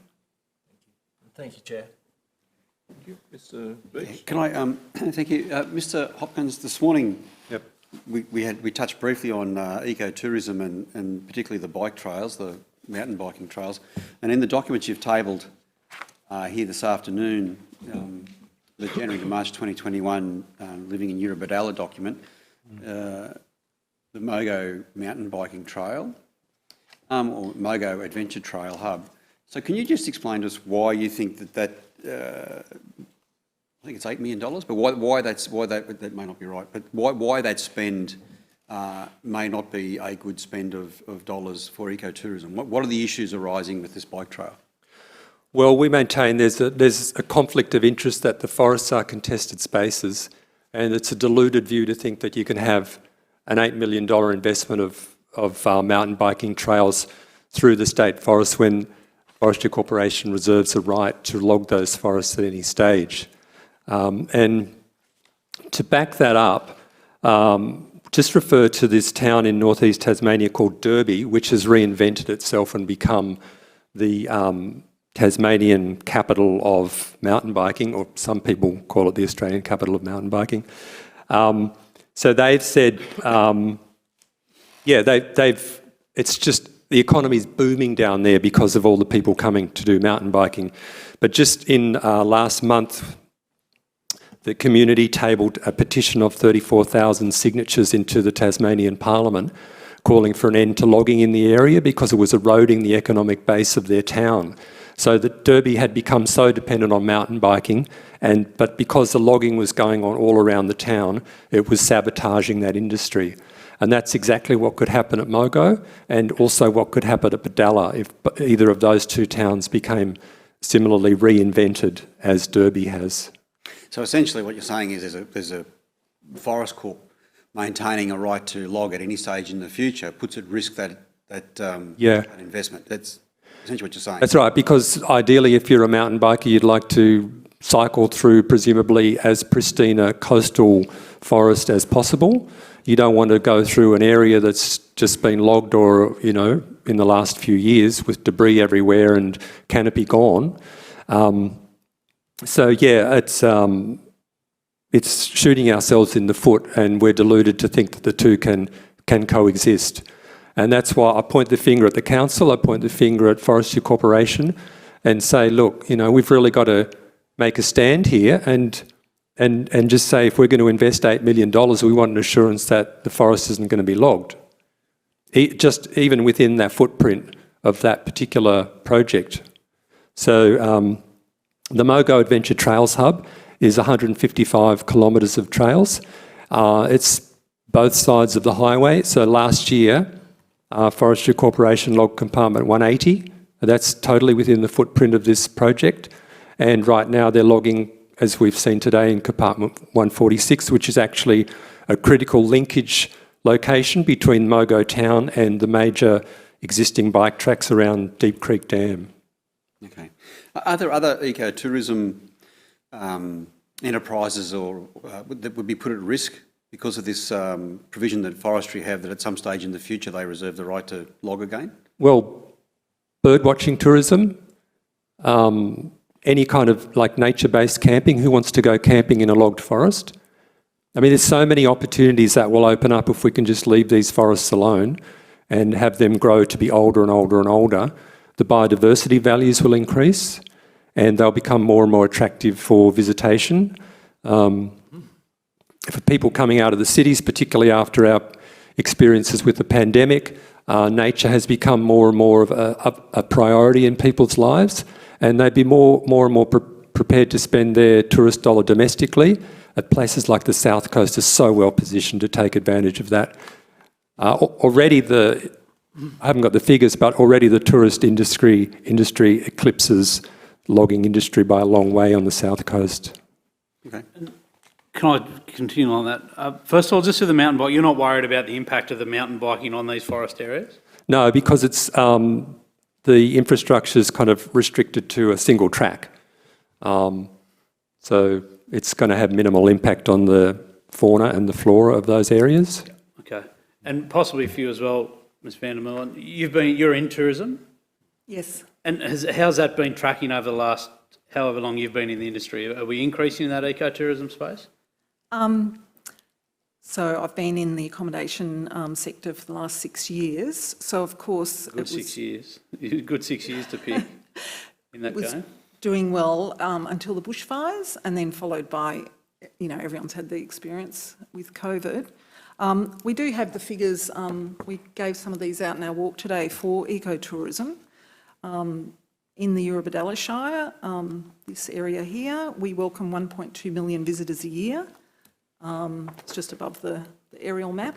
And then 1,425 jobs are directly supported by tourism, 850 indirectly supported. I just looked up some extra figures. On the South Coast in 2009, tourism was worth 1.9 billion and employed over 58,000 people. So it's a significant sector, and it is the blood life of this community. And how do you think those numbers would track compared to 10? I know it's hard with the fires and COVID, but how do you think the industry is tracking, say, to 10, 15 years ago? Well, I don't have figures for that, but I do have some submissions from some tourism operators I'm going to refer to in terms of the impact of logging on their tourism ventures. Well, so we heard earlier this morning from the council that they think that ecotourism sector has been growing significantly. Would you agree with that? Yes, because, the population's increasing. Cities are, Canberra is our main area, and it's no longer 80,000 people. Thank you. So whilst Ms van der Meulen's answering questions, on the handout that you provided to us as part of your opening statement, the fact sheet actually contains figures around what state forests can earn in carbon markets. Yes. Now, so others have put to us in our travels around what the state forests are worth, or what they would be earning, if they were engaged in the carbon markets. This document goes on to talk about the Commonwealth Climate Solutions Fund carbon price of $17 per tonne, which means that the South East New South Wales forest could earn $16 million per annum from carbon credits. If the forests were to be closed completely, and that money could be earned in the carbon credit markets by the state and Commonwealth governments, what do you have a proposal for what that funding could be spent on? That money should be spent on? Yes. So on the back of the sheet, managing state forests for carbon credits and nature-based tourism. I will say though that if state forests are no longer logged, it would actually open the forests up, because when the forests are logged, they're actually closed to the public. I'll just quote from here, because managing native forests for carbon will generate employment in forest management, weed and feral animal control, wildlife preservation, fire management and nature-based tourism. The price is fluctuating. The $17 per tonne is very conservative. I know that there's a debate at present, but that's not state forests would create very credible carbon credit units. The 730 program was about sort of schemes that weren't working out. So the high quality carbon credit abatement scheme would be earning, this was on the 26th of February, it was earning $50 a tonne, and so that would give 47 million. We've got over 400,000 hectares of state forest here in the southeast corner of New South Wales. So a carbon credit income of 47 million per annum could provide funding for 522 jobs at 90,000 per job, and that work could be maintaining state native forests for carbon, fire management and recreation facilities. Yep. And do you know, do either of you, are you aware of any work being done to measure the soil carbon in the forests in the southeast? Sorry, I'm not aware. Aware? Well, I would have thought that the Frontier Economics report that talks about nearly a million tonnes of carbon being no longer being emitted if logging stops would include that. On page 45, it talks about carbon modelling. For the purposes of estimating carbon emissions and removals, we modelled 4 sinks and sources. It was on-site forest carbon, harvested wood products, landfills, and forest emissions from forest management, transport and wood processing. So it doesn't seem to mention soil carbon there. The actual, that's right, carbon, soil profiling for carbon content. That's, okay, that's all right. I was just wondering if you knew and would you be able to point us in any direction, but that's okay. Okay, Ms van der Meulen, can I just invite you to make a correction? When you said that when logging is going on in state forest, the whole forest is closed to others, is it not just the compartment that is closed, not the whole forest? So the whole compartment, which can be up to 450 hectares, yes, that's closed. Okay. And for a significant amount of time. The forest right next to the Mogo village, they put a sign up saying this forest will be closed for 9 months. And that Joan of Arc trail that the locals have been maintaining in Duns Creek, that grew over, it was closed for so long, it's along a creek line and it's still closed. So that's a mountain biking trail that's no longer accessible, it was closed so long.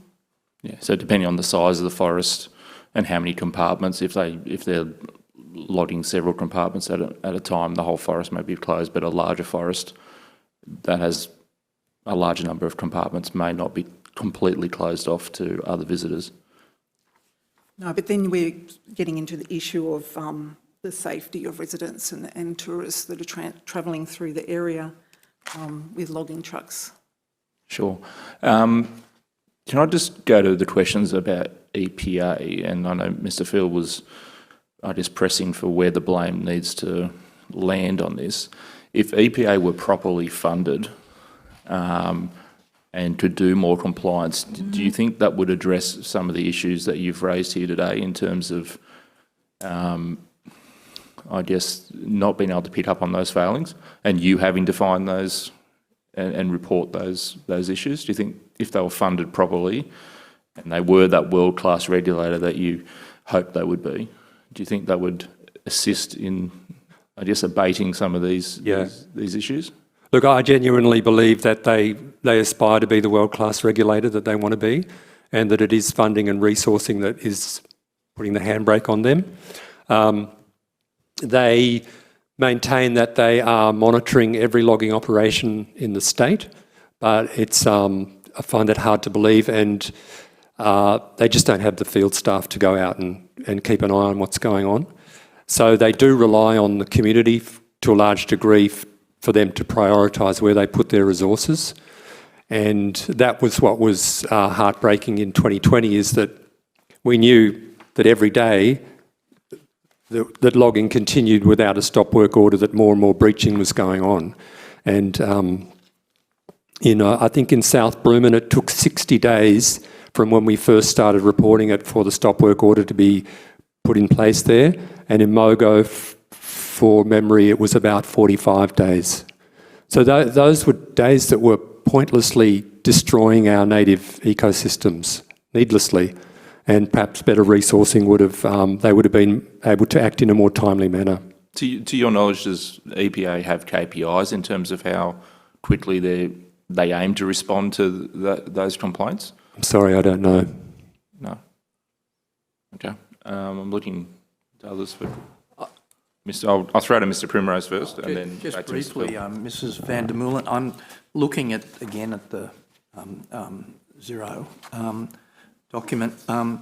you say in the second dot point at the very first page, inter alia, the South Coast and Tumut Forestry sub-region has, and then the very last sub-dot point, I'll call it, it says between 2008 and 2014, the Softwood Plantations Division of Forestry Corporation, New South Wales, subsidised the loss-making native forestry sector by $79 million. And that's from a 2016 report from the Australia Institute. Does that just refer to this region, or are we talking about statewide, can you recall? That's New South Wales. New South Wales, okay. And that's updated with the latest annual report where they lost 20 million. That's what I was going to ask you. Can you maybe just talk about the sources of any updated information, please? Well, as I just mentioned, the latest annual report, the native forest sector has lost 20 million. I mean, what this raises is that logging in what I call wild forest, mountains, rivers, creeks, amongst the community, over 1 million hectares across all sorts of landscapes in New South Wales is not a planned forestry operation. A planned forestry operation is done in a plantation. And a planned forestry operation is efficient. It's grown very tightly. The right species are grown to grow. They grow fast. They're near the industries as they are in Tumut, near the sawmills. So you can see why this industry is running at a loss, because it's inefficient. And also it answers the question about the EPA and all the breaches. It's just, it's so problematic logging in a wild forest that you're just going to have consistent failures to comply. I mentioned this morning, and I'll provide the media article of a contractor stating in the media that they simply couldn't meet the environmental rules in native forest. This wouldn't happen in plantations that are grown for wood production. And getting back to Mark's question just before that, in the compartment now being logged, where we've reported the under-retention of some 49% of the trees that should have been recorded for retention, that report, we won't see an outcome for that till well after the compartment's finished being logged and they've moved on to another compartment. So it's a bit frustrating from the community's point of view, knowing that whatever breach we report might not be picked up on, you know, in a timely fashion. And the other thing we have to get used to is this long lead time between when a breach occurs and is investigated and the repercussions are actually applied. So from what we reported in 2020 of hollow-bearing trees that were felled in Mogo State Forest, the penalty infringement notices weren't issued until December last year to the tune of $45,000. And we have queried that amount because I spoke to the officer who issued those notices. He said they were on the basis of approximately 20 to 25 hollow-bearing trees on the ground, which is about a third of what we reported. And so I came quickly back to the EPA and said, well, thank you for acting, but what about the other 2/3 of these reported breaches? How do we account for them? And so I'm waiting on a response to that. So everything just happens in slow motion. I don't think they're alone in terms of that department.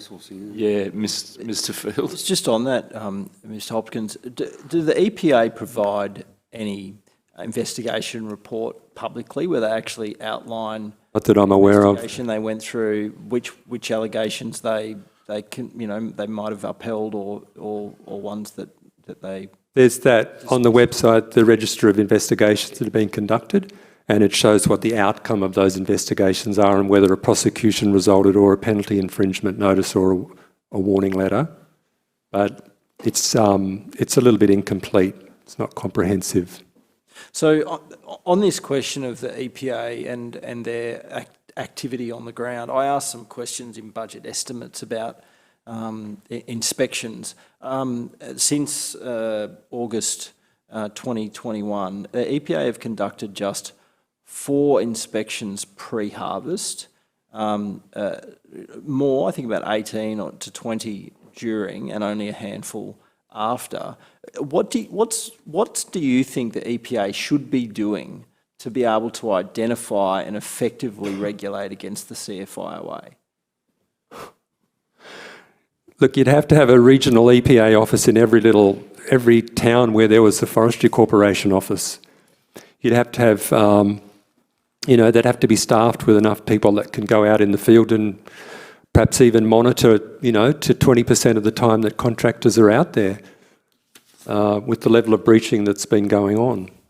Now, I just wanted to get you to put in context for us. You showed us that very large tree that had been felled today that was outside of the Forestry Corporation's self-imposed additional... Voluntary, yep. But can you just put that in context for us? Because we really only saw a logged forest today. We haven't seen some of the more intact forests that I know exist on the South Coast. What are the actual ecological implications of the loss of that single large tree? Well, it's hard to say about one single tree. Well, I know we don't know what homes or particular species might have, been in that tree. But as an example, because you've documented quite a few of these, and it's a large area. There's a lot of forest. I'm trying to understand the implications of the extent of the breaching in terms of the ecology of the forest. Well, generally, the bigger the girth of a tree, the more chance it has lived long enough to develop the type of hollows that our 140 different hollow-dependent native fauna rely on for their breeding and their roosting and their nesting, and it's mainly arboreal mammals, reptiles and birds. So the more densely populated our forests can become with these large trees, the greater intensity of biodiversity of our animals can be living in there. So, and given that we are in a biodiversity crisis and a climate crisis, the twin crises of our times, surely it would be prudent to try and do everything we can to reverse that slide of loss of biodiversity and move it in the opposite direction. So if we were to rebuild some of those ecosystem services in our forests, how old do you think that tree was, and how long do you think it's going to take to recruit a tree with similar sort of natural features to provide that service? Not a forest ecologist, but it could have been 250 years old, that tree. So, the sooner we start to leave those trees alone, the sooner it'll be before we can have a forest full of trees that are 250 years old. It's just, we've got to draw a line in the sand somewhere and start to rebuild these decimated forest ecosystems so that they can approach what they were pre-colonial times. Okay, thank you. Thank you, Chair. Can I just ask, so the 8 trees rule, what's the science that underpins that? Like, how does that come about? Well, that's the 8 trees per hectare that are required to be retained. I'm not sure the scientific basis of that, but it's written into the CIFOA. Conservationists would have argued for leave 20 trees per hectare. Forestry industry would have said, leave a handful. So it's always a compromise. But what's clear is that those 8 trees per hectare have to be combined with another 5 nectar-bearing trees per hectare in the forests where swift parrots have been identified. And I believe somebody else referred to it, but there's been a shonky practice where they've double-dipped in a sense by allowing the one tree to count as both a hollow-bearing tree and a nectar tree. So effectively, you don't get those 13 trees per hectare. And that's what's gone on. That's one of the problems with under-retention in compartment 146. It's only one of the problems. They've also under-identified the number of hollow-bearing trees per hectare, and they've also under-identified the nectar-bearing trees. So there's like a 3-way failure there that we're trying to get the EPA to go and have a look at. Okay. I've just got 2 very quick questions. Just to, your views on plantation forests and whether or not you think that's is that one of the ways going forward to meet our timber supply requirements? Just some words about that so it's on the transcript would be nice. I believe plantations are the way to implement forestry because you've got a planned forestry operation. You can choose the species, you can choose the area and co-locate it with industry as is occurring in Tumut. The harvest and the logging truck contractors are long-haul operators and they're currently switching. So after the bushfires, there was a race to salvage log the pine, intensive pine logging for 12 months, and then they switch back, some of them switch back to native forest logging. So stopping native forest logging does not mean people that lose their jobs, it means they're using a different resource. So I'm very pleased to see David Littleproud put some money into plantation planning. I do believe it's the role of government to be involved in plantation planning with industry because it's a large landscape. It's a whole of landscape approach. I don't agree with planting plantations within native forest. So there's quite a lot of controversy about that in northern New South Wales. I've seen it in Olney State Forest and I've also seen it in Tasmania where you've got particular species just planted in forest that's been logged. That is just wild forest that the community owns. State Forest only organise for the forest to be cut down and used for profit by the private sector. They don't own the forest. And so what are your concerns then about that? Is it because it creates monocultures as opposed, like there's a biodiversity issue that arises because of the plantation within the... Yeah, well, I don't think that we should be limiting our wildlife just to national parks. State forests cover 2 million hectares in New South Wales. I mean, 1 million is in forest reserves, but that's an enormous area, and we need not only for biodiversity, but as a carbon sink. And then if you think about what is it being used for, I mean, we're exporting it overseas. We're at a loss. The taxpayers are paying for it to keep a few contractors in work who could be working, who already are working in the plantation sector. So I feel it's an industry that's on its way out. We just need to face the facts and get on with being 100% plantation. Okay, and hardwood plantation, is that a part of when you say plantation? It's not just softwood, which is over radiata pines over my way. You're talking about a mix of plantations, hardwood, softwood, and a mix of species within both? Well, it would depend on demand. I'm not an expert, but I do know that the softwood pine plantations are supplying the Australian construction sector. The native forest logging is not providing timber into the construction sector, it is going into wood chips and into firewood. Yep, okay. And then can I just ask, so the impact of logging on biodiversity within the forests, so we've heard a lot of that both yesterday and today. It probably would be worthwhile getting something on the transcript for us around just what is the impact on biodiversity, and so yeah, I'll leave it there. So just what is the impact on biodiversity of logging in state forests?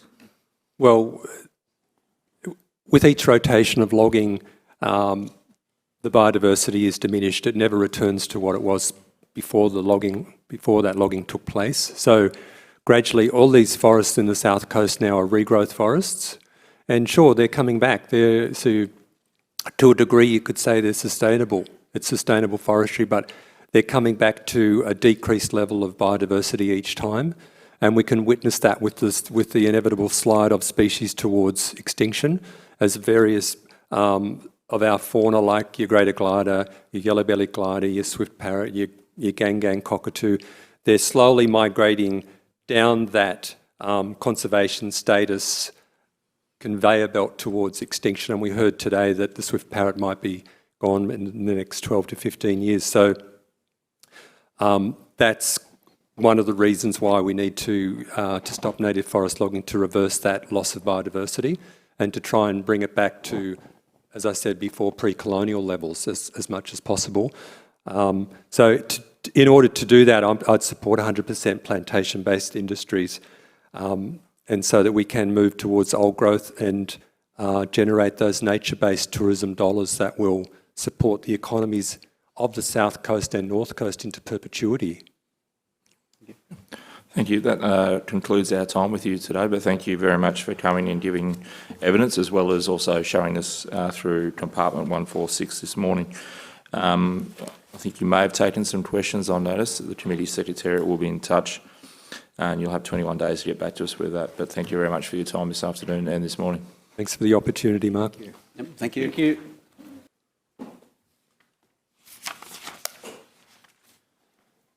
Okay, we now come to our last session in today's hearing, where we welcome witnesses from Pentark Forestry as well as the South East Timber Association. So starting to my left with Mr. Fisher, can you state your name, position, title and swear either an oath or affirmation? Charlie Fisher, Regional Manager for Pentark Forestry at Eden. I solemnly, sincerely and truly declare and affirm that the evidence now about to be given by me shall be the truth, the whole truth and nothing but the truth. Thank you. Mr. Dadd? Stephen Dadd, Executive Director of Pentark Group. I solemnly, sincerely and truly declare and affirm that the evidence now about to be given by me shall be the truth, the whole truth and nothing but the truth. Thank you. Mr. Rutherford? I solemnly, sincerely and truly declare and affirm that the evidence now about to be given by me shall be the truth, the whole truth and nothing but the truth. Thank you. And just for the record, your position title? I'm Secretary of the South East Timber Association. And lastly, Mr. Justice? Vic Jerskis, I swear that the evidence now about to be given by me shall be the truth, the whole truth, and nothing but the truth, so help me God. And just for the record, your position title? Position as a private citizen. Okay, thank you. I'll just throw to Mr. Fisher or Mr. Dadd if you want to make a short opening statement, and then we'll go to Mr. Rutherford. Thank you, Chair. Firstly, can I thank you for the opportunity to participate in this inquiry, and also thank you for visiting our site yesterday. I hope from that visit you got a sense of the passion we share for this industry and also for our vision in transforming it into something very different from what it has been in the past. I'm Steve Dadd, Executive Director of the Pentark Group. I'm also a Director of AFPA, our Industry Association, and FWPA, our National Research Organisation. I introduced Charlie Fisher, who's our Regional Manager for the Eden site and also the whole supply chain that feeds into that business. The Pentark Group is fairly new to the timber industry in New South Wales. We acquired a few years ago the Eden operation, the export operation from Japanese investors, and in more recent times we've bought out the Boral Timber division in its entirety, and now we employ more than 600 people in New South Wales in the timber industry, which makes us probably the largest timber miller in this state, and we've invested more than $100 million in those combined businesses and have some fairly ambitious investment plans into the future.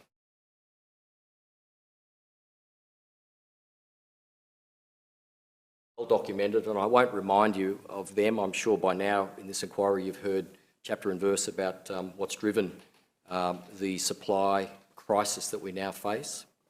But what I would say though is that this current crisis, which is unprecedented, certainly in my 20 years in this industry,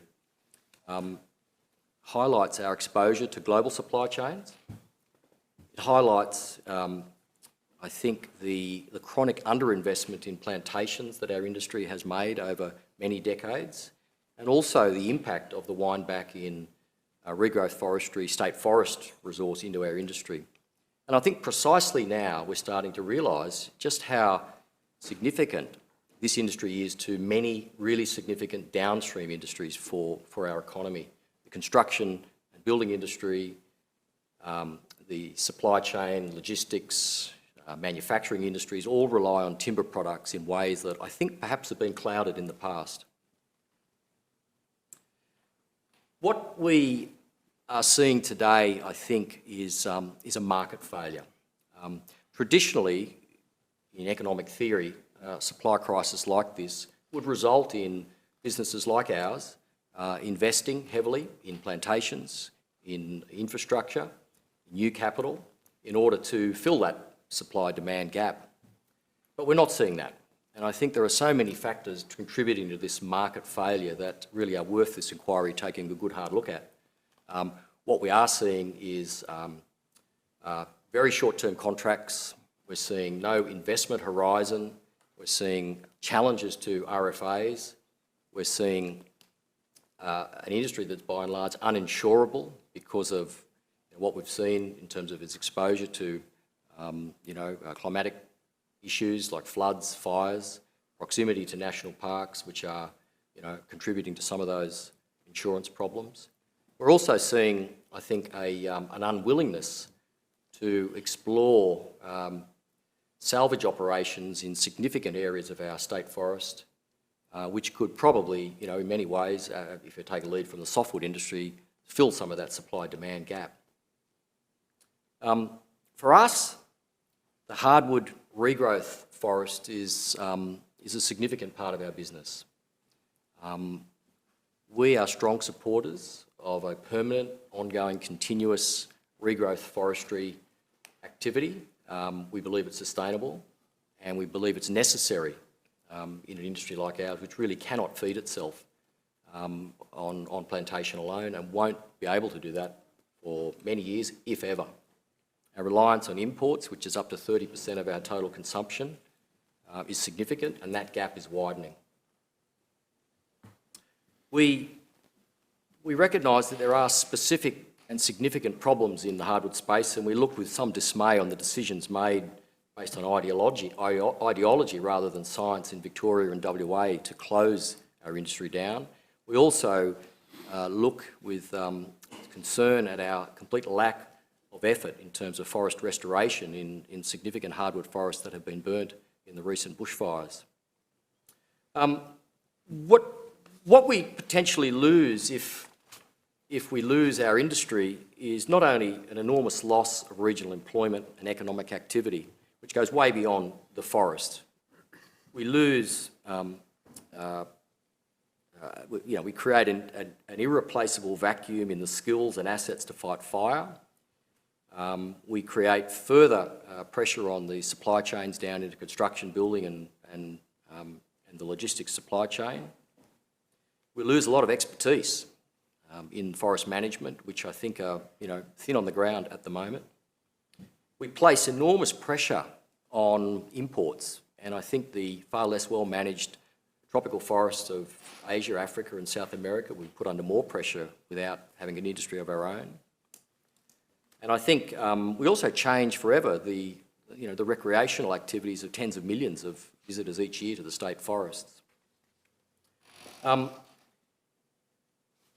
I think into the future too, without an industry like ours, we lose the opportunity for substantial new innovations in cellulose fibre-based industries, bioenergy, engineered building products. All those things, I think, are being developed rapidly overseas, but far less so in Australia, and they are opportunities that will go missing if we do not maintain a healthy, vibrant timber industry in this country.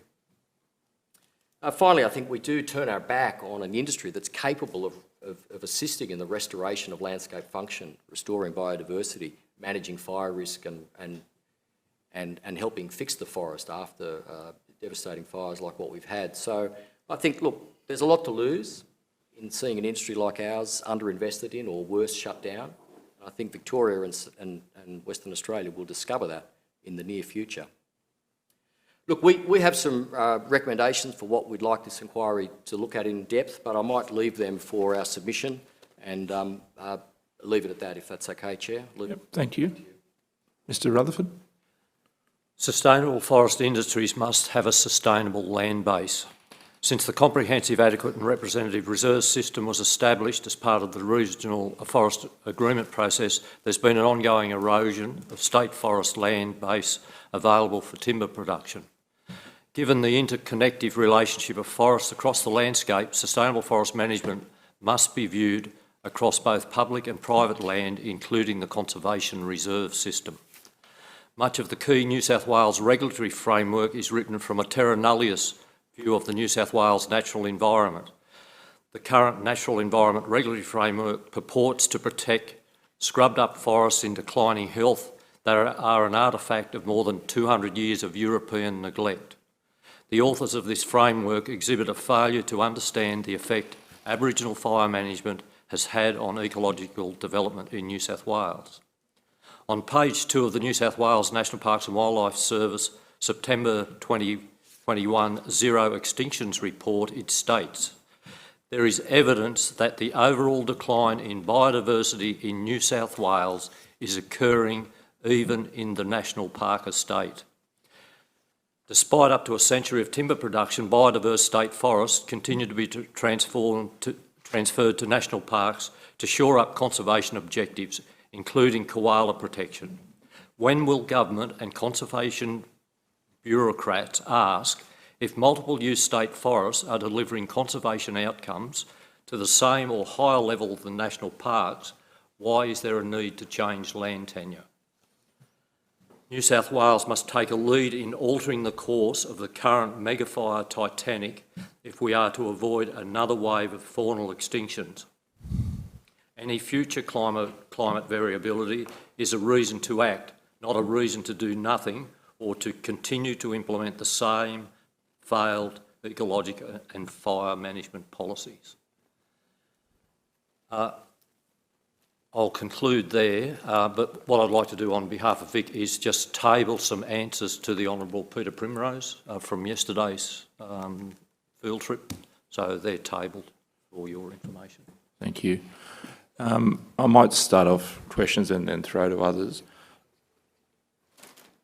Mr. Dare, can I just pick up on what you said in your opening statement about, I guess, insurance troubles, and you mentioned that proximity to national parks adds to that insurance or inability to be insured. Can you just elaborate on what is the sticking point in terms of being close to national parks and making you uninsurable?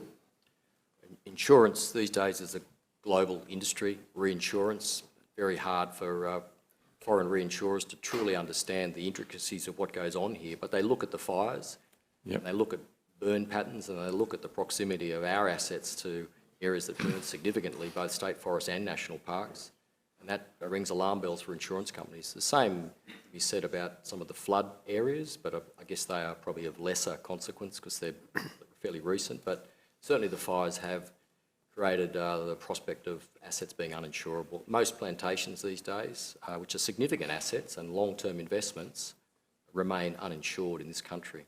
Okay. And just picking up from something that you were talking about yesterday during the tour, and I thought it was important that we get it on the official record. You were talking about, I guess, species-specific trees that when they're burnt, they sit there, they're dead. They don't generate hollows, but according to the regulations, they have to sit there, even though they'll never rejuvenate, they'll never kickstart again, and they'll never provide a hollow for an animal. And essentially, they sit there, but you would suggest that by cutting them down, it actually allows for a bit of a reset of that forest and new trees to grow through. Can you just talk about that? Yeah, I can, and I'll also defer to my colleague here who's actually a forester. I'm not. But what we see is that there are vast areas of state forest in New South Wales that were burnt significantly in the fires. And if you go further south of here, the forests are predominantly ash species, which under fire regimes are burnt to death. You may see a flush of epicormic regrowth, but that's temporary. It's not long-lasting, and those trees more or less are doomed to death. What happens then, of course, is that those trees remain as fuel load in the forest.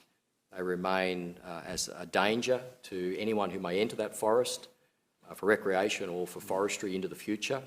And many, many years later, the same cycle repeats. And over time, what we're seeing is the real potential for forests subject to frequent fires like that to be returned to grasslands because the new growth doesn't actually get to the point where it can reseed. Now, we view that in this situation, there's a very strong argument for restoring forest health through salvage operations. Those forests benefit from being reset, and what we're struggling against is the prescriptions and the rules that exist to protect individual habitat trees in more coastal areas, which may be dead and with the creation of hollows, being applied to an entire forest. It's a very different situation, a very different circumstance, and the trees, the ash trees predominantly don't form hollows and therefore don't create the environment that individual trees on the coast perhaps can do. So we are seeing literally millions of tonnes of good quality saw logs off limits to industry, off limits to those who would seek to restore forest health through forestry activity. And in the meantime, while we debate this and while we get frustrated by the regulations that prevent the industry from getting access to that material, we're seeing an enormous growth of invasive species, in particular blackberries, and there's some estimates that up to 30% of areas in some of these forests are now basically covered in blackberries, and there's no regrowth that accrues from that. Charlie, have I got that? Yeah, so right? the specific example yesterday was the alpine ash forest, which is obligate cedars, and they're resetting that from seed, and then the overstory is dying. So in some areas you've got good regrowth coming up, in other areas they've failed to regenerate, and primarily because that regeneration has been outcompeted by other species. So some of those forests around the Tumbarumba area are now predominantly a dead overstory with a blackberry understory, and there's other evidence in the adjoining national parks where you've had that subsequent fire. So you've had fires in 2003, the forest has regenerated, but then the 2020 fires have then killed the regrowth. So the frequent fire has caused a situation where the next crop hasn't had that opportunity to mature, to be able to regenerate from seed, and then you have no seed source available. Around that Cabramatta area, you've got areas that used to have good carbon storage, healthy forests that are now predominantly grasslands with a dead overstory. In different areas around that Vega Valley forest, some of those areas are now just predominantly blackberry. So we've lost the carbon storage in those forests, and there's really not an opportunity for that to become forest again without some sort of intervention. And so you're recommending, or suggesting this committee should recommend that regulation be changed to allow...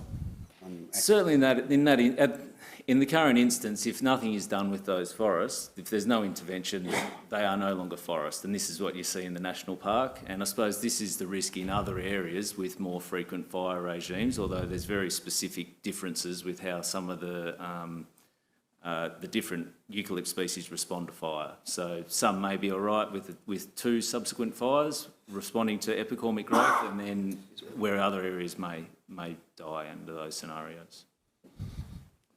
Okay, I'll just probably one more question to Mr. Rutherford or Vic.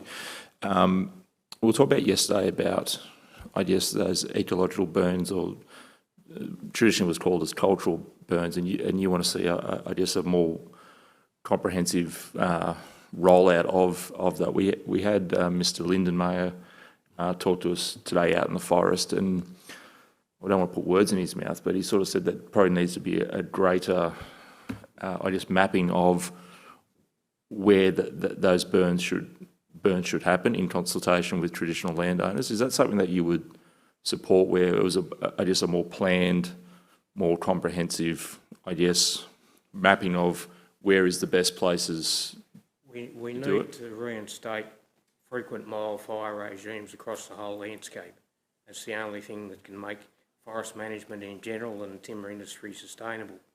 Now, what Charlie was saying about frequent fire, of course, he was actually talking about frequent high-intensity fire, which is a function of lack of frequent wildfire. And as I said yesterday, Australian ecosystems depend on frequent wildfire, not just for fire safety, but to maintain their health and productivity. And it's not a matter of mapping where we should be managing the whole landscape. And I think it would be good for much more involvement from traditional owners. As long as there's an understanding from all parties that fire was managed across the landscape by Aboriginal people, and that we also need to respect that, but also recognise that perhaps we need to use some 21st century or 20th century, 21st century technology in terms of achieving the scale of burning at low intensity, which is patch burning, not holocaust. We need to learn from past mistakes and understand the effect of lack of mile burning, how detrimental that is to the broad forest estate, as well as timber values. Yeah, I think Mr Lindemeyer was talking about that merging of that 21st technology with traditional techniques as well, but he was saying that some areas, he identified some areas that he said were never subject to traditional cultural burning. He's absolutely incorrect on that statement, as I pointed out in my answer to Mr Primrose's question, I noticed. The mountain ash forests are the prime example of the absurdity of the hypothesis that frequent wildfire is going to eliminate species. The mountain ash forests, when Europeans first saw them, when they were under Aboriginal management, were known as blackbutt forests, because the butts of the trees were characteristically blackened by low intensity fire.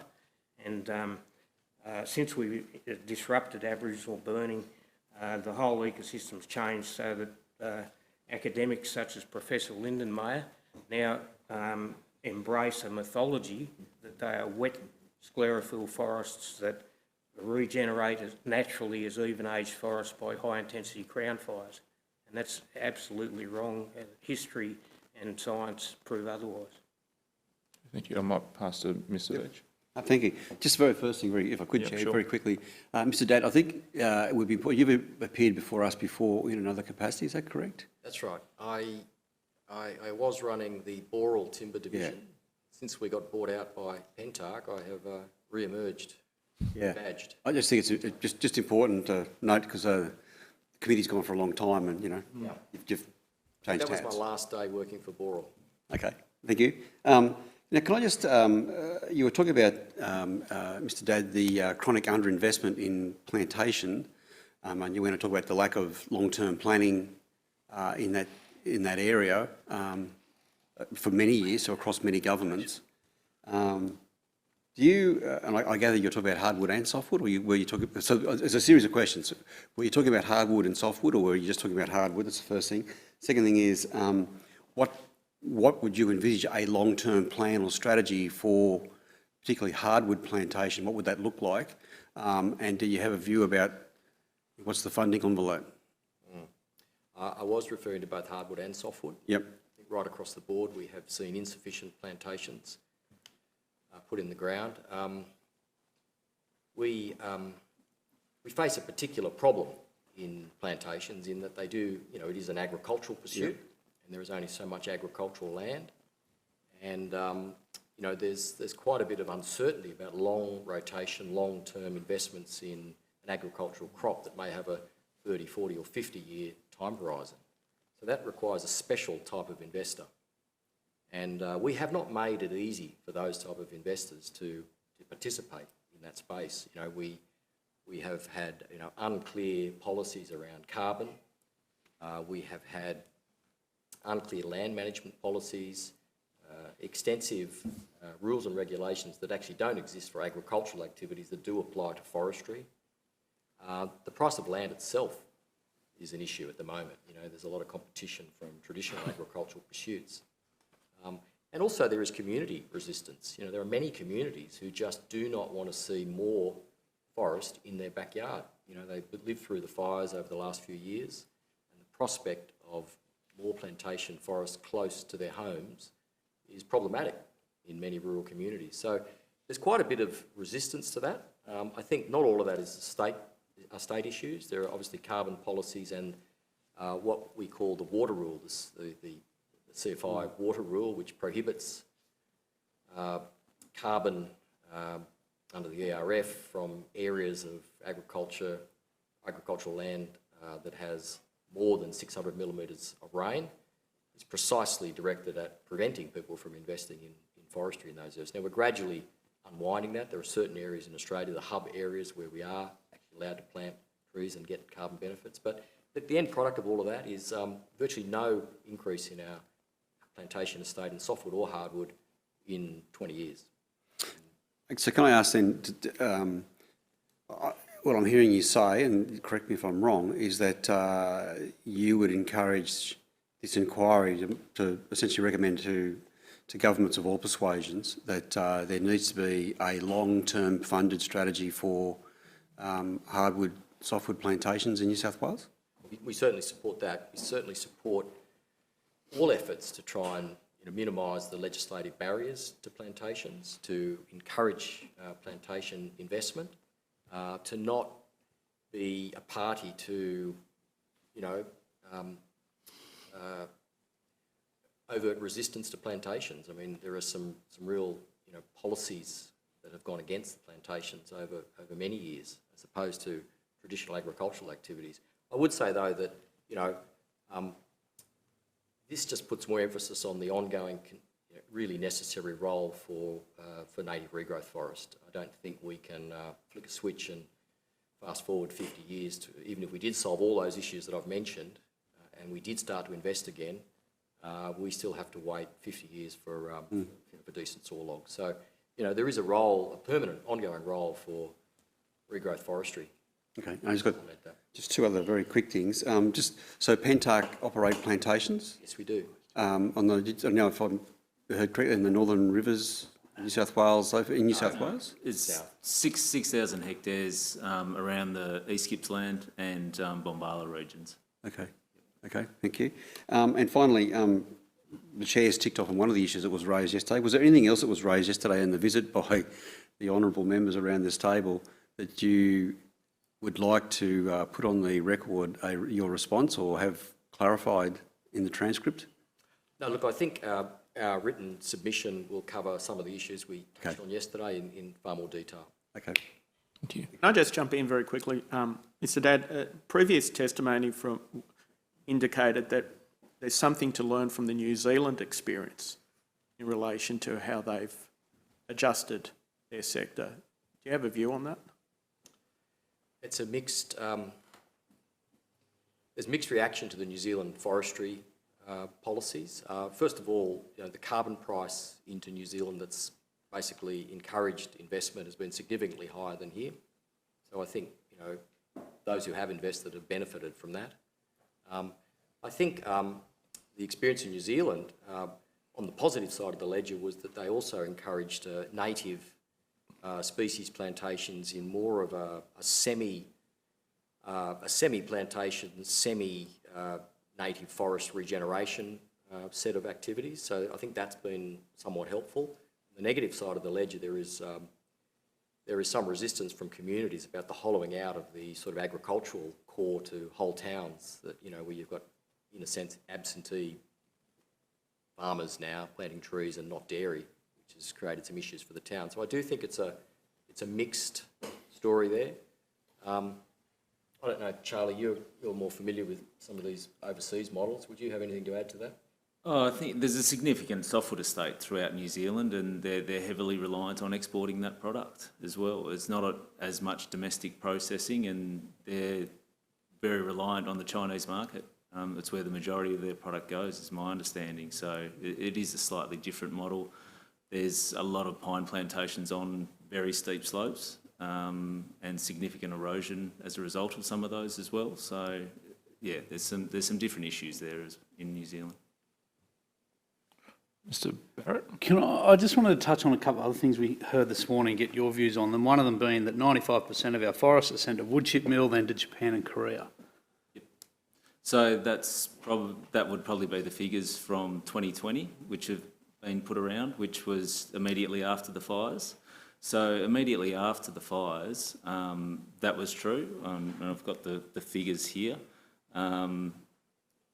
So in response to the fires, there was a number of fire breaks put in place, and basically we spent 6 months with our contractors going back over those areas where fire breaks have been put in place on state forest, road lines and those sort of things, and there was no opportunity to harvest in normal compartments like we do generally in state forest. So we went back through and picked up timber off the ground that had been felled during the fires. So often that was very small piece-sized timber, and it wasn't timber that was suitable for sawmilling. So it's a very different situation. That was not a scenario where we were harvesting across the Eden management area like we typically do. Yeah, so very different, and the figures don't really reflect what was happening in reality. So, yeah, during the fires, our contractors had gone through under instruction of the RFS or Forestry Corporation or National Parks and harvested fire breaks. And then 6 months later, we came along, that timber had degraded. There was some saw logs in it, but no, it was a very low percentage. And so where would you see that figure in 5 years' time? Well, you saw the sawmill that we're building in Eden at the moment. Current estimates sit at around 20%, I think, for the Eden management area. That's probably the typical regime. We're actually now taking saw logs well below the specification of the current saw log. So our saw log specification goes down to, I think it's 25 centimetres that we take out of the bush. We're pushing that down to 15 centimetres. So our aim is to increase our production of saw logs out of the current harvest areas and increase that representation and what we're using for solid wood products out of the bush. Sorry, so was that 20%? 20% at the moment. And into saw logs or into? No, into saw logs, yep. And sorry, what you saw yesterday as well with the silver top ash, that young regrowth, it has a tendency to split, and it's a fire-prone landscape, and so there's a lot of defect in that timber, which often makes it not suitable for saw logs as well. The other thing with the logging rotation, yesterday I'm sure you were saying 30, 40 years. We heard this morning 5 to 10 years. Or the rotate, like how often you're going back to different plots? No. It would be good if it was 5 to 10 years. We'd be having a very different discussion. But no, I mean, the predominant resource that we're going back to harvest now is from 1980s, so at least 40 years. There was thinning operations that would be conducted after 20 or 30 years.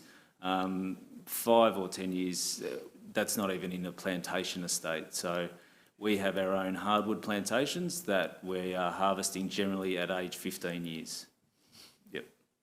So there's certainly nowhere around in native forestry that you're conducting a commercial operation at that age.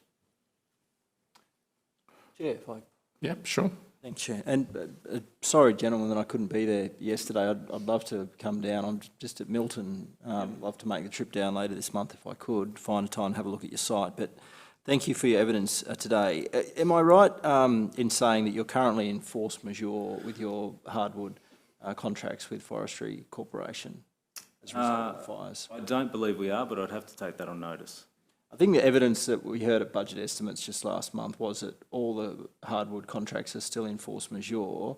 But I guess my question was, what percentage of your contracted volumes are you currently receiving from Forestry Corporation? And I'm interested primarily in the native regrowth. So last year it was 2021 was around about 30%, and this year it would be approximately 60% year to date. Are you supplementing that at all with private native forestry or with imports from Victoria? So, well, they're not imports from Victoria. Well, you know what I mean. I'm not trying to be funny about it, but you're bringing timber in from another jurisdiction, right? Well, at our mill, we run a range of operations. So we take supply from softwood plantations, our own hardwood plantations, New South Wales, Victoria, private property, and from sawmill. We take sawmill residues as well. I guess the question is, have you had to increase the volumes that you've purchased from other sources to try to offset, or have you just seen a downturn in your business as a result of the reduced supplies? There's not a simple answer there, really. We've seen parts of our business increase as a result of the fires, so from softwood plantations. Sure, yeah. I fully appreciate the complexity there. I'm really interested in talking exclusively about the native regrowth. The public native forest logging. So each year, with what timber's available to us, we look at what we can market and then what opportunities there are to get other timber at the site. But you've seen a downturn then as a result of the reduced supply on your contracts from Forestry Corporation? Yep. Okay. So the Natural Resources Commission was tasked to do a study of post-fire logging. I'm sure you've seen it discussed publicly. They forecast on the South Coast a reduction in high-quality logs of 84% for the South Coast sub-region, 93% to the Eden sub-region as a result of the fires. I mean, that's going to have some medium and long... Well, it's not as a result of the fires, it's the result of what was made available after the fires. So in the first year, that was the reduction, so... Okay, right, so that may well be the truth. You must have some forecasts of whether or not you're going to be able to get back to those contracted levels, or what the medium-term impacts of that wood supply impact. Yeah, I think, and within the Eden management area, I think the report from Forestry Corp indicates that they are going to be able to meet our wood supply agreement obligations in Eden. Well, in actual fact, they forecast a 30% impact on wood supply. They forecast that under the prescriptions in the Natural Resource Commission report? No, that's from their Sustainable Yield Review post-fires. Okay, well, I haven't seen that. Okay. Doesn't it, the fact that you're retooling your business to be able to handle 15 centimetre logs, doesn't that point to sort of an overcutting and a decreasing wood supply and an ongoing reduction in the size and the volume? No, it points to, it's a response to the change in the resource in the Eden management area, which has been forecast for a number of years. So it's not a shock or something that's come recently. It's moved from the multi-age forest resource, which was previously harvested, now to harvesting in the 1970s regrowth. That's the result. It's a very fire-prone landscape right across the Eden management area and East Gippsland. So that is the majority of the resource that is there available for harvesting now. Sure, but you're taking from not just Eden, but also from the South Coast. I mean, some of your... The majority of our wood is from Eden and the East Gippsland area, and we take some supply from the South Coast as well, yes. Okay, no worries. Mr Rutherford, if I could, while I've got a couple of seconds, who are your members? How many members have you got? We have 102 members at the moment. Are they individuals or are they businesses? Individuals. 102 members must be individuals if you're a member of an association in New South Wales. Yeah, right. Is that's New South Wales specific, those 102 members? We have some Victorian members. Yeah, right, okay. I think maybe 10 or 15. But your organisation's essentially funded from the $10 a year membership fee, is that right? Yes, and we undertake some activities, Eden Whale Festival works where we get some wood carvings which we sell. Okay. Do you get any corporate funding? No. None at all? I just, I was interested in, sorry, I got handed some materials that were passed around from yesterday. I was just interested in some of these images, and I was also reading your submission that talks about sort of the green ideology as it relates to forests. Can you just explain to me what your view of the green ideology as it relates to forests is? Well, with the people I've met during my working time in Victoria and New South Wales that are opposed to any form of native forest harvesting, they have a very strong support for a wilderness management framework and a 100% national parks land base, public land base, rather than the current 80% that we have in New South Wales of parks and reserves and 20% state forest. So if just for instance, we were transitioning out of native forest logging in New South Wales, but those state forests weren't going into national park, but were being maintained as recreational reserves, obviously there'd be ecological and carbon benefits from the regrowing forest. You wouldn't have a problem with that. Your concern is around the management of them. Provided they were managed sustainably and provided there was ongoing public access for things like domestic firewood. There's a lot of country people can't afford to electrically heat their house. They do not have access to renewable natural gas, which was an investment made by the Victorian government after closures of the industry back in the early 2000s. They claimed to be putting renewable natural gas pipelines in to make up the firewood shortfall. So as long as that doesn't happen, and the state forest can be used for the whole range of recreational uses they are used for now, So as long as we can get some firewood out of them and they're managed for recreational use, you're okay with them being managed in that sort of environment? Well, the view of our association is, our stated view is that we want to see a range of activities being available, including ongoing timber production for the likes of Pentark. Okay. Thanks, Chair. Yeah, I'm looking to anyone else for questions. Mr. Primrose, you're okay?